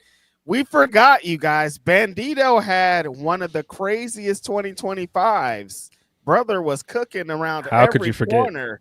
And here, I guess because he's been out for a few weeks, I was like, oh, yeah, this guy could be the best wrestler in this fucking company if given the opportunity. And Bandito started shining through immediately in this match. They have chemistry. Nobody's surprised about that. Andrade he drank some special elixir or something recently after getting released from WWE that enhanced his everything by 10 because this guy is you can feel it in the crowd. You can feel his energy. It exudes off of him. The ladies love him. The fellas love him. Like this guy is checking off every single box and he's upped his intensity in the ring extra too, which I didn't think he could get any more higher than what he was already doing. I think in the first run he had the matches, Phil. He was doing the shit with Kenny Omega. He had some stuff with Pac. He was putting it together, but you didn't really understand who Andrade was besides like this handsome Mexican man. I think now it's like they're giving him the opportunity to talk. He's incorporating in the selfie gimmick with the women.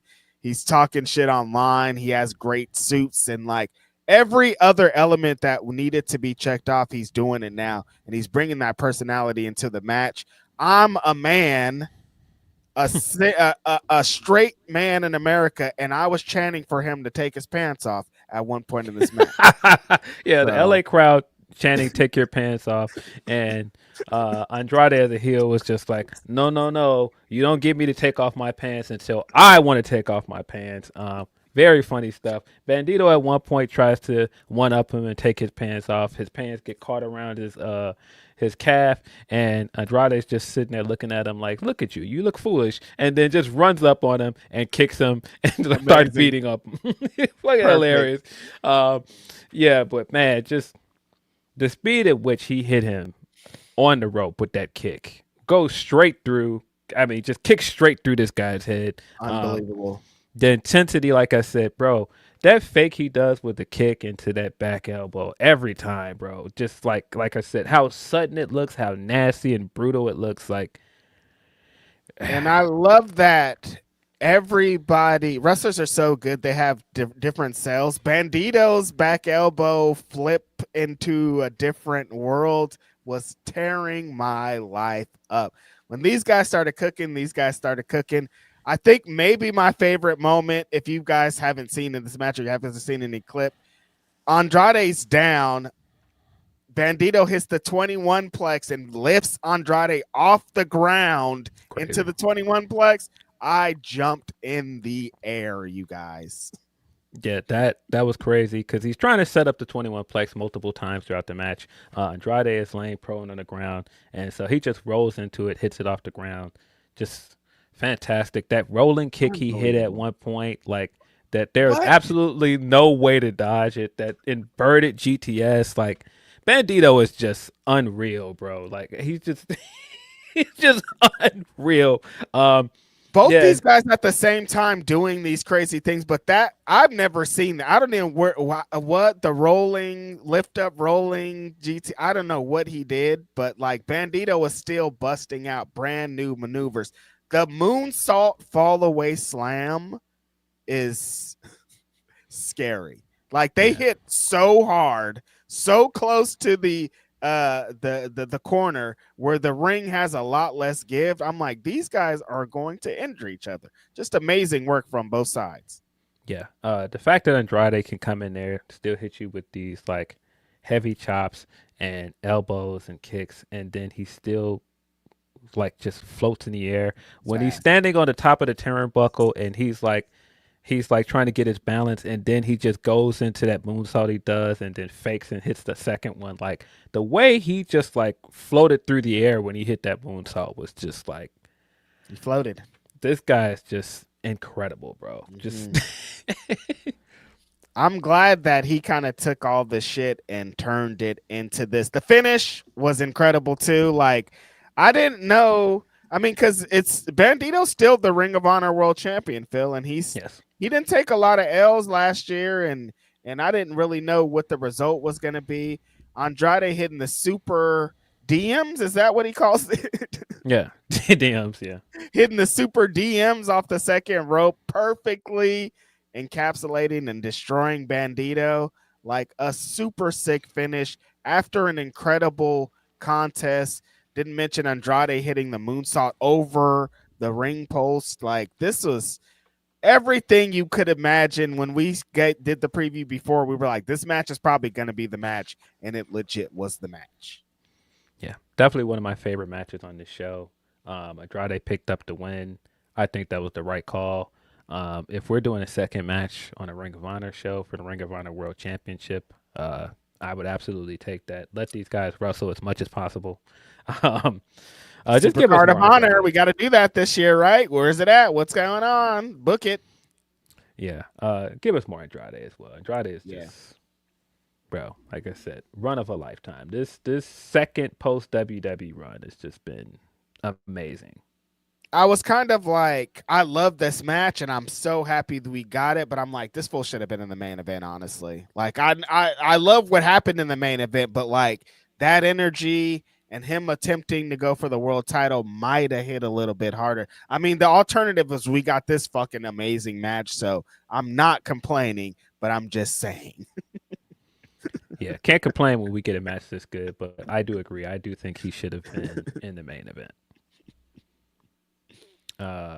We got the Tornado Trios match. Darby Allin, Orange Cassidy, Roderick Strong took on the Dogs, David Finlay, Gabe Kidd, Clark Connors. As a big New Japan fan, as like a fan of a lot of guys that came out of LA Dojo, I was really excited to see the night that Kevin Knight had. But man, Clark Connors, bro.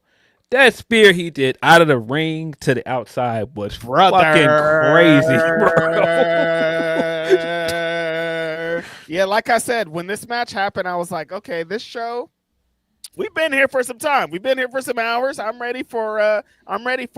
But then Clark Connors hit that spear, and I went ham. I was like, oh, shit, he tried to kill Darby Allin. Spear from the inside of the ring, hit Darby Allin off the apron to the floor. Amazing, dog. Amazing. Yeah, bro. Clark is so underrated, bro. Like he is. I think we lost his theme song and the jump to AEW. But that guy had a banger. I like the song. Very underrated wrestler, like I said. I think we lost Gabe's song too, man. Both those songs are fucking bangs. It seemed like Gabe used his theme song on Collision when he had that match. Yeah, I think, but they might have changed it. They got this new one now. Yeah. But yeah, no, it did. Clark, man. Clark was one of the real highlights of this match for me. He was. It's great to see him show out. Darby continued to do Darby things, very dangerous stuff. Well, of course, it would be him that took that spear to the outside, and just the way he just like plopped on the ground afterwards, I was like, "Oh my god, okay, Darby, all right." Later in the match, he gets tied by his chain to the tag rope, and I was just like, "That looks really dangerous." The way he's trying to get out of the corner, I was like, "That looks really, really dangerous." But I guess he needs to do something disgusting, something crazy, something to live on the edge, and that's what that was. I'll continuously say, y'all got Roderick Strong fucked up. He is one of the best fucking wrestlers in the world, and when he start going into Roddy mode, people cannot fuck with this guy. Still got some of the strongest strikes, chops in the game. Just stop getting Roddy fucked up. Yeah, when Darby gets isolated and he gets tied to the post, they isolate Orange Cassidy, and boy, the three of them are just beating on Orange Cassidy. Orange Cassidy's trying to get up and get his bits in with his pockets, and he puts his hands in his pocket. He's doing his sloth kicks at one point, and Gabe Kidd just comes out of nowhere and just blasts him with a forearm. I was like, oh my god, He's tired of that shit. get that up out of here! Get them little baby kicks up out of here, bro. I wasn't mad at Gabe's energy the whole time. I'm like, what's going on here? We need to beat some ass, and that's exactly what happened. Yeah, Gabe continuing to have that energy throughout the match for Darby.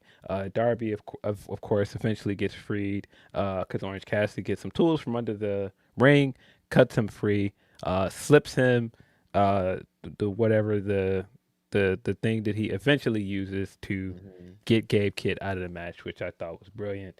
The Gabe and Darby fighting on the ramp, and Gabe at one point tries to use a skateboard against him, and of course you're not going to do that.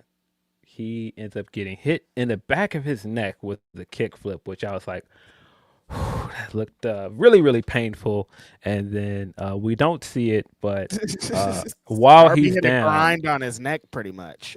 yeah, while he's down, we didn't see it, but Darby uses the zip tie that Orange Cassidy slipped him earlier in the night to tie Gabe to the ramp.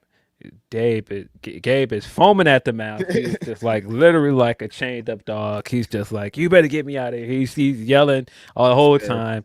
But once the dogs are just two guys and the baby faces have the advantage, baby faces pick up the win. I thought that was a smart way to give the dogs a loss here and still protect them. I thought the dogs still looked good. They still had chemistry because, they have more experience working together than Roddy and Darby and Orange Cassidy. And that showed throughout the match. And the way to beat them was to really divide them up and get to use the numbers game against them.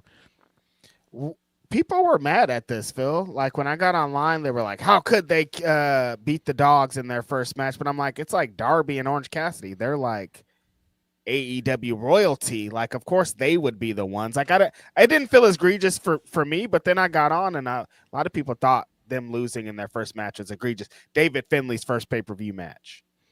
Yeah, it didn't bother me that much because, like I said, they used the stuff with Gabe and Darby to get to that point. And you had to give Darby a one-up on Gabe at this point because he's been feuding with Gabe for a long time. I mean, you could go all the way back to the Aragon shows with Death Riders. They've been feuding for a very long time. It's been a while.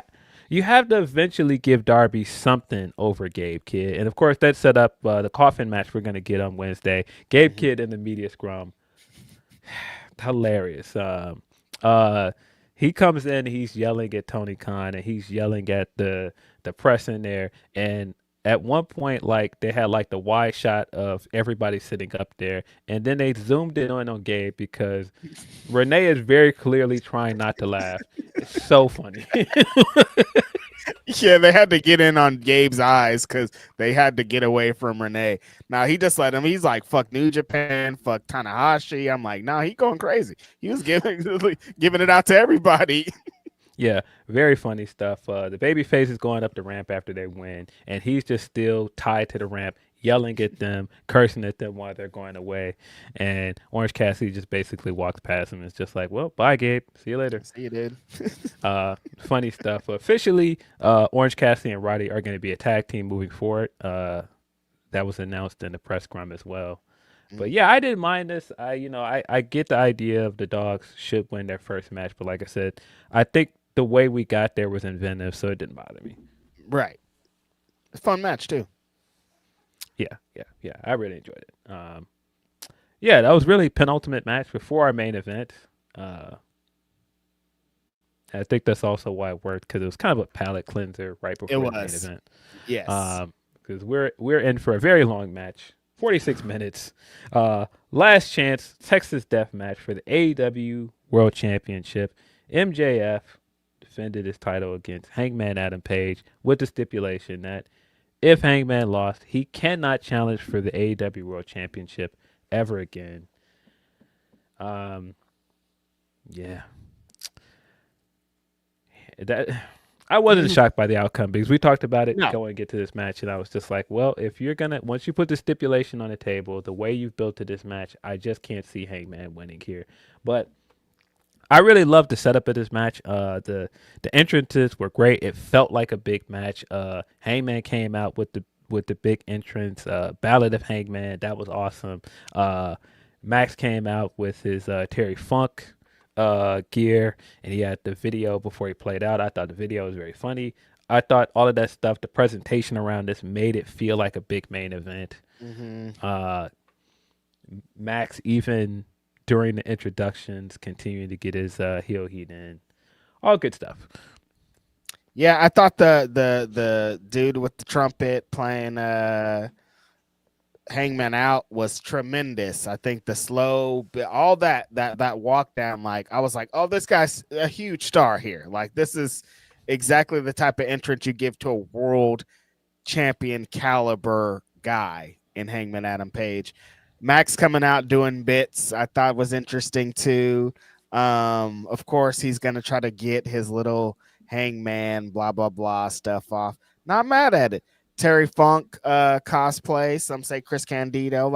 I'm like all of the stuff that went into the beginning of the match. It did felt like a big epic showdown was about to happen. Yes. Yeah, very long match. I thought the match was good. I enjoyed the match. I don't think this is the best of the Texas death matches we've seen from Hangman. I like the Mox one a lot better. Yes. And I think that really both Mox Texas death matches I think are better. And then of course the Swerve one is like an all timer. But I thought that this was good. The stakes felt high. The drama here worked. You could feel the desperation throughout this match from both of these guys. I mean, of course, Hangman's career is really on the line in this match, and that came across well. Max is trying to come out of this with the ultimate bragging rights of being able to take something away from Hangman, but also being in exactly the kind of match that he said for his entire time with AEW he didn't want to do. He don't want to do all of this nasty indie-rific stuff, and so that came across well multiple times throughout this match as well when he tries to use the window pane to smash against him, and he just like smashes him like, yeah, I'm not doing none of that. I'm not doing this indie crap, guy. Then he takes a big push broom, sweeps the glass out of there. That was funny as well. See, this was also an emotional match for me. Actually, as you said, 45 plus minutes, like it's a lot of time to sit and kind of absorb this. So like there's things that are happening where I'm like, this is Hangman's match, right? This is Hangman Adam Page match. He's made his bread and butter off this. And like, it's serious. Like we've seen him in there with Swerve. We've seen them like about to killing each other, like going to beyond, going too far, doing things. We've seen him go pull out bed of nails and do all these things against Mox to win the world championship. There was a point at this match where fans were laughing and like, Matt, it didn't seem like they were serious into what was going on. I'm talking about the fans around me. They were just like, it was like Max was like, I don't want to say making a mockery, but he was like changing what the seriousness of the match was in certain points, not throughout the whole thing. And that point I was like, I don't really know if I was understanding what was going on with this, but I understand that they were just building structure. It was just Max saying kind of what his character is kind of being a hypocrite of like, I don't do that type of shit, but then I'm going to use this bar. I would never do that type of shit, but then he's getting hit with a light tube. So like the story eventually started to bring me in, but at first I was like, I don't know. It feels like he's reheating someone else's nachos and then dumping them on the ground. Yeah, I think that's gonna, depending on your mileage with Max, some stuff in this match is probably not going to go over well for you because you know he's taking the lore of this match and it's really Hanger's signature match and just going like, yeah, I'm not doing all of this goofy indie uber violent stuff. Like, I'm a serious wrestler, I'm not doing that. But if I got to stoop to your level to make sure you can never hold this belt again, well, I'll do that. I'll get as violent and nasty in this match as I need to be. And boy, did this match get very uncomfortably violent at spots. When Ooh-wee. Hangman takes the barbed wire and he's got it in MJF's mouth, and he's like Barbed wire stretching it cobra up. clutch. Disgusting looking. Yeah, yeah. I mean, and I think like we've seen as well. Hangman has said, once you get in this match, it changes you. Like once you see what you need to do to survive in this match, and like you could see it. Like once, because like I said, hey, like you said, Max was being pretty silly in this match and trying to like make a mockery out of it. But once he saw his own blood in there, and once he saw Yeah. like where he was at and what he needed to do to win this match, the tone of it definitely changed. The energy around it changed, and I think that kind of stuff worked well. I don't think it was perfect. You probably could shave some time off of it, but I like a lot of the callbacks we got in this match. The callbacks to the Swerve Hangman match with the syringe. Uh, uh, Max making a point again of like, hey, well, when this guy does it, you guys loved it, right? So why are you mad at me? Look, I'm putting a syringe in his mouth too. Y'all mad at me? Why are y'all mad at me? Y'all liked it when he did it. Y'all called him the main character, but y'all boo me. And he gets ready to hit him with the chair shot. And I thought about again just how disgusting that chair shot looked at the end of that, and I was like, please don't duplicate that chair shot, bro. No, we can't do that again. Please do not do that again.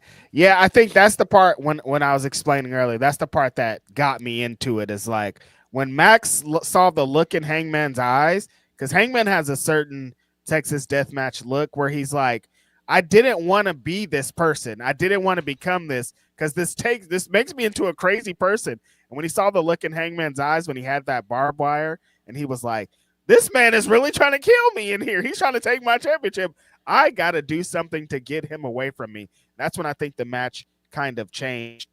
Then bringing out the barbed wire chair also, I think played a really disgusting role. Max got caught up in the corner. The chair was like down in the corner, and he like slid down it at one point, and it like sliced his side up. And I was like, this is getting pretty gross over here. Yeah, some great camera shots of like the camera underneath where you can see the barbed wire, and they're like fighting on an apron or like around it. That was cool. Like some of the other stuff in ring was like some of these crazy spots looked good as well. Yeah, the the dog collar match called back because of course CM Punk MJF took place at Revolution. One of the greatest AEW matches ever. Yes. Hangman being the guy to introduce the dog collar and his history with Punk was very interesting. That just tells you in this match of like these guys willing to go as far as possible to survive this match or torture this guy. Max's immediate reaction when he realized the dog collar was around his neck was also great. Like, not this again, because just he remembers just how violent and disgusting that match was, and I thought that was great. That plays into the finish of this match. I thought the finish was excellent. You can say what you want about the match itself, the length of it. I thought the finish was perfect.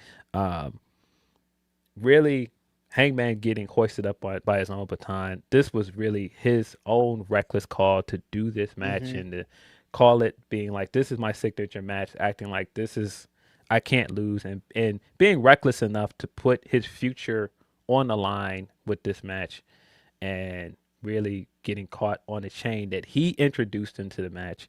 He's getting choked on the rope, very similar to the way he lost the death match to Swerve, and the camera's below him and you can see everything like slowly falling apart, and he falls off of the apron, slams into the camera, leaves blood on the lens. That's the last thing we see of the match. He loses. That's the final shot of the night. Blood on the lens. He's lost. Max is standing on his body on a stretcher. Beautiful visual. Just like incredible metaphor. Everything about that was just perfect into the night. Perfect into this match. I'm not a fan of stipulation, guys. I'm just going to outright say it. I don't like it.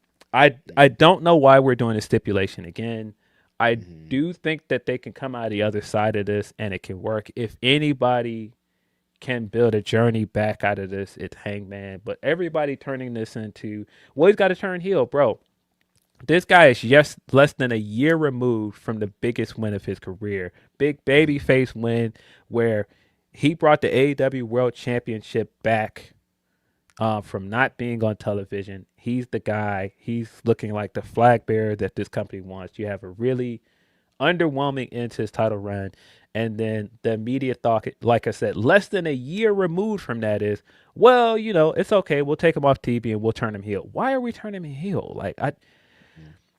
I mean, and just even like him losing his signature match to set that up and just like everything about it, I don't know why we're doing this. I just don't get Yeah. it. And I just think like as good as the match is, as good as like the final stretch and like the closing notes of this match were, as good as like the story stuff we've done has been, I just don't understand from a business sense why you as a company would take possibly your best homegrown talent, a 30-year-old guy, and add this stipulation to this feud. I just don't understand why you would do that. And in the entire build to this match, I was like, yeah, he's gonna lose because once you set this up, once you did it this way, like I just don't see him winning. And so when he lost, I was like, yep, well, I hope they have a plan. And if they have a plan, they have a direction for him moving forward, then it could be worth it. But this is such a risk. I don't understand why you would gamble with somebody like Hangman. And of course, you have a stacked roster. You have Will Ospreay, you have Kazuchika Okada, you have Bandito, you have like so many guys that you can make into main eventers and world champions. But like I said, Hangman is different. Hangman has been so instrumental to this company. There's a reason why he's been called the main character.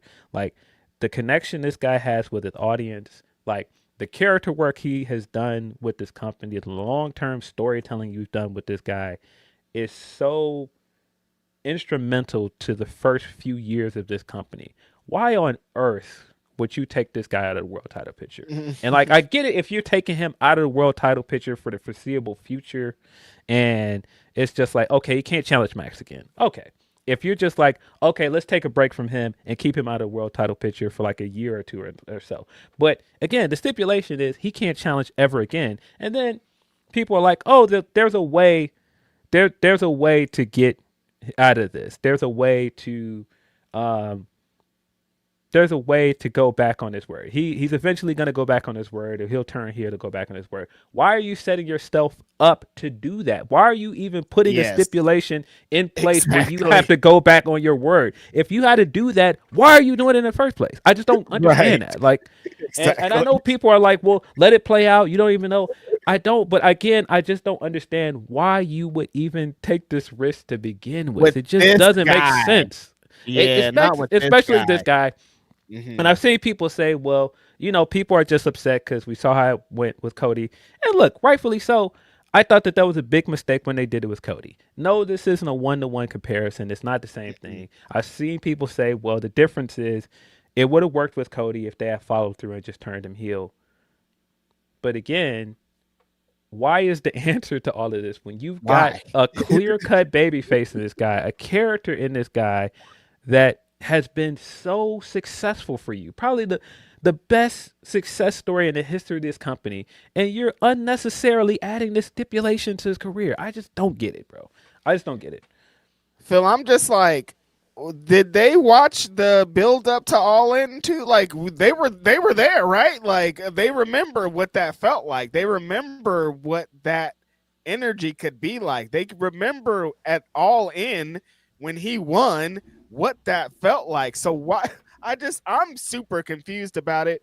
I do think as the end of the match, that's a good story to tell. Like you were saying, like Max goaded him into this match. Hangman came in with this uber confidence because it is this match. But Max has the tapes, the receipts, all the things to figure out how to win the match. Hangman has showed him how to win the match with this same exact thing, and Max using it against him. I think it's brilliant. But like we should have never been here. I do also think like them hugging and or diving off the stage into the tables into explosions. I think the structure, I didn't hate the match. I liked a lot of it, but I think they could have structured it different. Like I think they Yeah. went high in this point and then back down and then high again over here and then back. It's like you use the barbed wire over here and then you use light tubes last. It's like this. It's too much going on. I think there's a lot going on, but I think the story of the match worked. But it never should have been the story of the match, Phil. So that's where I'm dead. Yeah. P. Cliff is making the point that I'm making. He's saying, yeah, feels like they painted themselves in a corner for no reason whatsoever. And that's really my whole point here. It's like, Didn't my have whole to. issue was when they did it with Cody. Because it's like, well, this stipulation can work. But it's like, when you have a guy in Cody at that time who was really your hottest baby face and, one of the founding members of this company, why would you do that stipulation with him? It just was such an unforced error. And Who this does kind that of feels help? like this kind of feels like the same thing where it's like you're unnecessarily painting yourself in a corner that you're eventually going to have to get out of in the foreseeable future. It just kind of feels like, well, why? Why would you do that to begin with? And this can lead to good stories. I'm not trying to sit here and say, oh, well, stipulation is bad because now he'll never challenge for the world title again. Of course, it's wrestling, bro. But I just, like I said, I just don't get what the benefit of doing this at this very moment in his career. Like I said, if you're doing this right now, where there's like hangman fatigue and there's like all of this other stuff going on, again, we're less than a year removed from All In. Why are you doing this at this point? Like, I just don't get it. And like even the people being like, "Oh, well, they could turn him heel, but he's gonna have to turn back babyface at one point, and people are gonna remember him going against his damn word." Well, two things here. People are going to remember him going against his word, and this is a company that has not done that yet. This is a Right. company that has told you that storylines matter, these things Mm-hmm. matter, and wins and losses matter. So they have never done this before. So you're setting yourself up to go against your word for the first time ever for no Yeah. reason. That's just For first of nothing. all. And then the other part of it is you're saying, okay, well, he's going to have to go heel so he can finally introduce himself back into the world title picture. If you keep this guy at the world title picture long enough, people are going to be happy that he's challenged for the world title again because it's Hangman Adam Page and it's such a Absolutely. big part of his story with this company. And so, Yeah. yeah, you want it to be this heel thing, but people are going to want to see him win. Yes. Yes. I, I, yeah. Even when he's heel, people are still gonna like him. You guys do. We just talked about this heel babyface shit. Doesn't matter, dog. People are gonna want to see this guy challenge for the world title at Yes, some point. That's just how this works. bro. Exactly, Redman. This guy burned a house down Yeah. and people still eventually cheered him. That's why I'm like, I don't think it's gonna have the intended result if you think, oh, we're just gonna turn him heel and it'll be fine. Mhm.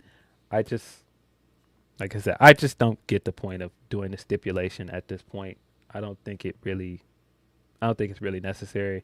And I'm assuming Hangman's gonna take some time off TV for a while, and then we're gonna bring him back. But like, again, I hope there's a plan. I hope like there's a really good, rewarding storyline coming out of this. There is a ton of stuff you can do with him. Um, there's a bunch This of other benefits titles. Max. Yeah, there's other titles he hasn't challenged for. There's other things you can do. There's tag teams. There's other stuff. But again, like this is Hangman. This was the first guy in your company to come in and say, "I want to be world champion." Yes, it's an interesting idea to find out who is Hangman if he cannot be world champion. But I feel like you could have done it another way without the stipulation. Yeah, I feel like if you wanted to keep him out of the world title picture for, like you were saying, a year or two, we could do that. We don't have to say this. Like there could have been so many other ways for this to happen. You know. Yeah, let's get into these last few super chats and we're gonna get out of here. Last call for super chats before we ride off into the sunset. uh, Like Hangman. yeah, I don't think that was by choice after this match. But we got one from Tim Ruza. He says, "Love the show, bruv. Jay White next. Reg go to Fresno." I don't think I'm driving out there. They haven't put a matchup that's gonna have me drive. I've been driving a lot this weekend. Yeah, I hope so. I miss Jay White. Hopefully he's Yeah, me coming too. back soon. So hopefully. But yeah, that was a talking point. We got a lot of returns on this show. Two people were tweeting during this, and people were not happy. Uh huh. People were not happy. There was a Britt Baker tweet during this. Evilise was like, "What about my second chance?" At one point, which was Yeah. All right. Mm-hmm. Sammy Okay. Guevara got some tweets off. Yeah, it was. I guess. Listen, you gotta express frustration somewhere, right, Phil? Or Yeah. that doesn't even say they had frustration. They're just saying, "Hey, it's not up to me." You know? I don't know. Yes. From I am Johnny Burney. He says, so pumped for MJF versus Omega at Dynasty. Hoping. Yeah, I think that could be a really good match. Considering the match that they had on Collision a few years ago. We're due for a rematch. December, January. Trying to see how long this reign is playing out for MJF. It's about that time. And we don't have long in this world for Kenny Omega as a full-time wrestler that you can make world champion. And like, the time is now. No John Cena. Da, da, da, da. We got one from Non-Deist. He says, I heard a theory. What if TK is doing the no challenge gimmick because he wants to finish the story he could have done with Cody? Hope to see y'all in New York City. Yeah, I just still think the Cody thing was a big mistake. And I know people are like, well, it's Cody's fault because he should have just turned heel. And it's his fault because he didn't want to turn heel. No, you should have never done the stipulation in the first place. That's the only response to this. The stipulation stinks no matter how you lay it out, dog. I don't care what it was supposed to be, what it should have done. No, Cody should be challenging for the belt. Hangman Adam Page should be challenging for the fucking belt, you guys. That's it. There's no ifs, ands, or buts about it. Yeah, and again, it's not a one-to-one comparison. At that time, No. like Cody was the hottest baby face in the company, and you just were like, well, we're just gonna take his ability away to challenge for the world title because we don't want, this perception online that he's booking himself as champion. Who cares? I just don't. Who cares? I don't think it was worth it. And then again, you've got so many other baby faces. You've got a loaded roster now, so it's different. But at the same time, Hangman has been a once in a lifetime talent for this company. His success with this company has been so important. Why would you do this? I just don't know. The even funnier part about this, you talking about Cody, made me think about this. There's somebody who has this stipulation that we're talking about. Kenny Omega pretty much has this stipulation. Kenny Omega isn't in the title picture. If you count up the amount of time he's been in the company and the amount of time he's been in the title picture, it's not a lot. Like, he pretty much has that I'm not going to challenge for the world title stipulation. He does that. But then when it's time for him to challenge for it, he does. That's just how it does it. Like, you could be over here and not have to live as a number one contender or be the champion and it work out like Kenny Omega. So I don't even understand why they put this stupid ass stipulation on here. Yeah, Redman is saying, "What if it was Cody's idea?" If I remember correctly, it was Cody's idea, and I'm pretty sure that Tony. No. I'm pretty sure Tony confirmed that again in the scrum when asked about the stipulation because he basically was like, "Okay, well, Cody came to me with this idea, and it was basically a handshake agreement. It's not contractual." And the same thing happened with Hanger, where Hanger came to me with the idea, and I agreed. It's not contractual, but we're holding him to his word. And again, if that's the case, if your wrestlers are telling you this is what I want to do, maybe just say no. I don't know. Is it who's on top? No, let's not do that. That's a cool idea, but like, here's the reasons why we shouldn't. Yeah, maybe not. Maybe don't do it.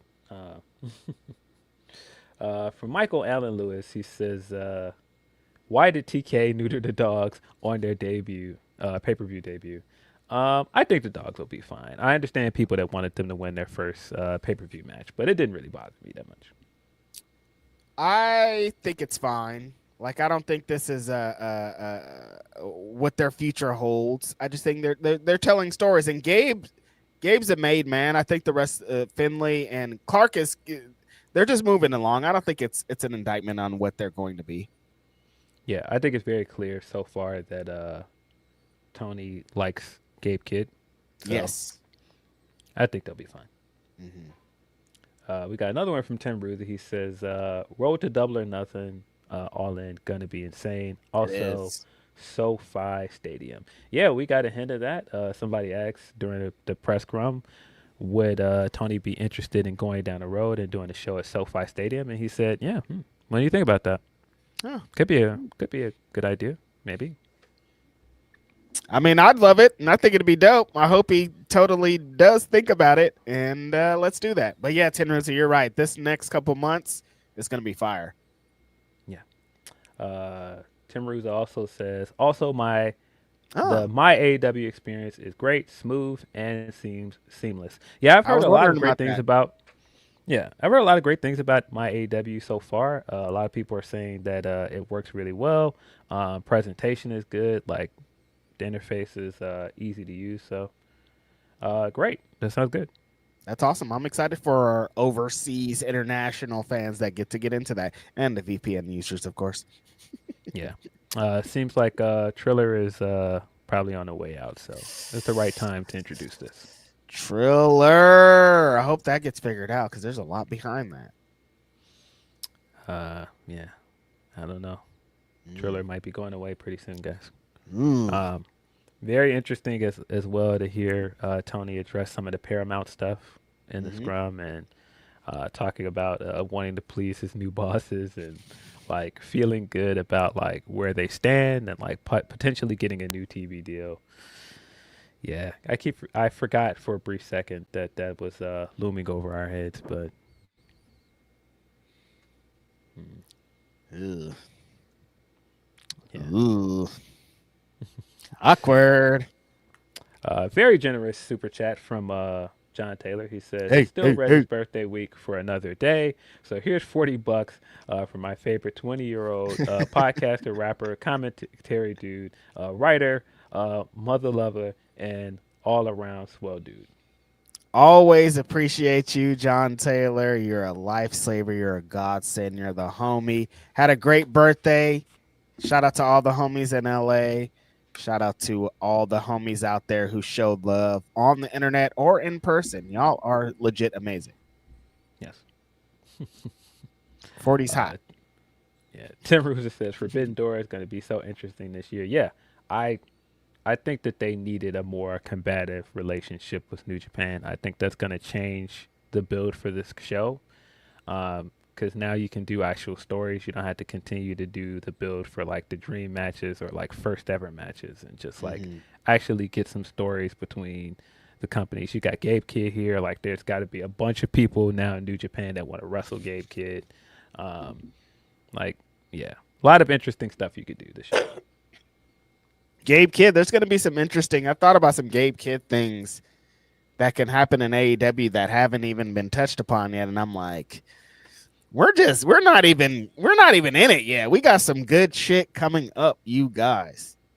Yes. From Curtis Brooks, he says, "Dogs should have reversed the war in their names and called themselves the Raw Dogs." That's yeah, I don't know. That's hey yo, I don't know if we need that on our TVs, but Anytime they have a match, they're like, we're Raw dogging it tonight. no. Here we go. Uh, I don't think Paramount's gonna like that one, or not Paramount, but Warner Brothers. Warner Brothers not gonna like that shit. I think. nah, probably not. The Raw Dogs. Wrap this up. Literally, Yeah. wrap this up. Legit. Wrap this up. Yeah, wrap this up. Teruta says excited for a C2 Cup / tracksuit. Unify the belts again. I do think we're getting unified belts again, unfortunately. Absolutely. Something's going on. It's gonna be funny when Continental Classics comes around and they have to Hangman Adam Page this thing with explaining how to get these belts back together. Yeah, I mean that's another route. You can have him eventually go for the unified belt if they Right. reestablish that. They've got options for him. Mm-hmm. I don't know, guys. Somebody was like, "Oh, just have him win the Owen," and it's like, that's should he not even be able to be in the Owen if you get to challenge for the belt? Like, shouldn't that be the Yeah, stipulation? shouldn't Right, that disqualify him for being able to enter the one? right. Like, and I don't that's know. dumb as hell, Phil. Like, why would they even do that? I mean, you can give him a Continental Classic run. He hasn't really had one yet, and have him, hold the Continental Championship. You've got options for him. Again, I don't know why we're doing this, but Yeah, hmm. somebody knows why. From King of the North, he says, "Find the remote over my goats in Cali. I'm so sure." Um, That's why they're the greatest of all time, homie. They did that in front of their families. They laid down. It's fine. They're the yeah, goats. They have so many classics. It's ridiculous at this point. find the remote. Uh, yeah, we got another one from Tim Ruza. Appreciate all the support, Tim Ruza. He says, "Look forward to seeing you both at All In. Let's go." I don't know if that's gonna happen, buddy, but I would like to go to London this year. Trying to get flued out. Somebody flued me out. Got to go to one big event this year. I don't know if that's the one. Yeah. Tim Ruza also says, "Revolution 2027, SoFi against WrestleMania next year. Fun." Yeah, we haven't heard anything new on that front, but I hope that AEW is going to take that opportunity and put something up against WrestleMania. That's looking shaky as well with some of the. I was gonna say they might be in America at this point. Yeah, some of the political stuff going on with like the war in Iran and stuff. I don't know about continuing to go to Saudi Arabia for shows, but that's a lot of money. So if they can do it, they will be in Saudi Arabia, guys. Ooh, it's getting hot around here. I don't even know, you guys. Like, these places are being attacked currently, and you're gonna go put up a fucking wrestling ring? I guess. Yeah. I think this is our last super chat. From Admiral Prawn, he says, "Y'all answered your own question with Hanger. Constraints are also opportunities. This is common in all other scripted drama. Risks are exactly what you want your promotion to be taking." In theory, I think you're right. Yeah. And in theory, I think you're right. But I think I've yet to see what is the benefit of doing this. Like, what if somebody can explain to me what is the benefit for doing this with his character? I would be all ears, but I just don't see it. And like, yeah, there is like stuff you can do with him. What does he look like who is he without the belt? Like, what are you gonna do with him for the remainder of his time with the company? Sure, but just from a business sense, we're not even just talking about like from a narrative sense. From a business sense, why does this make sense? Mm-hmm. Can somebody answer that for me? Because that was the big issue with the Cody thing as well. I just think from a business sense that just did not make sense. And even if you're telling me, oh well, you could have just turned Cody heel. Again, this guy was the hottest babyface in your company. Why would you saddle yourself with this when you've got somebody that is that hot at that point? That just doesn't make sense. Yeah. No, turning somebody when they're at the peak just is like, why? For what? And again, I see people want to say, well, the problem with the stipulation wasn't a stipulation. The problem was Cody because Cody checked out before the story was finished. What is the story? What's the story? Yeah, what's the story? What's the story? Like, what is the goes reason against to his do word stipulation? is the story. That's that. I don't really like that as a story.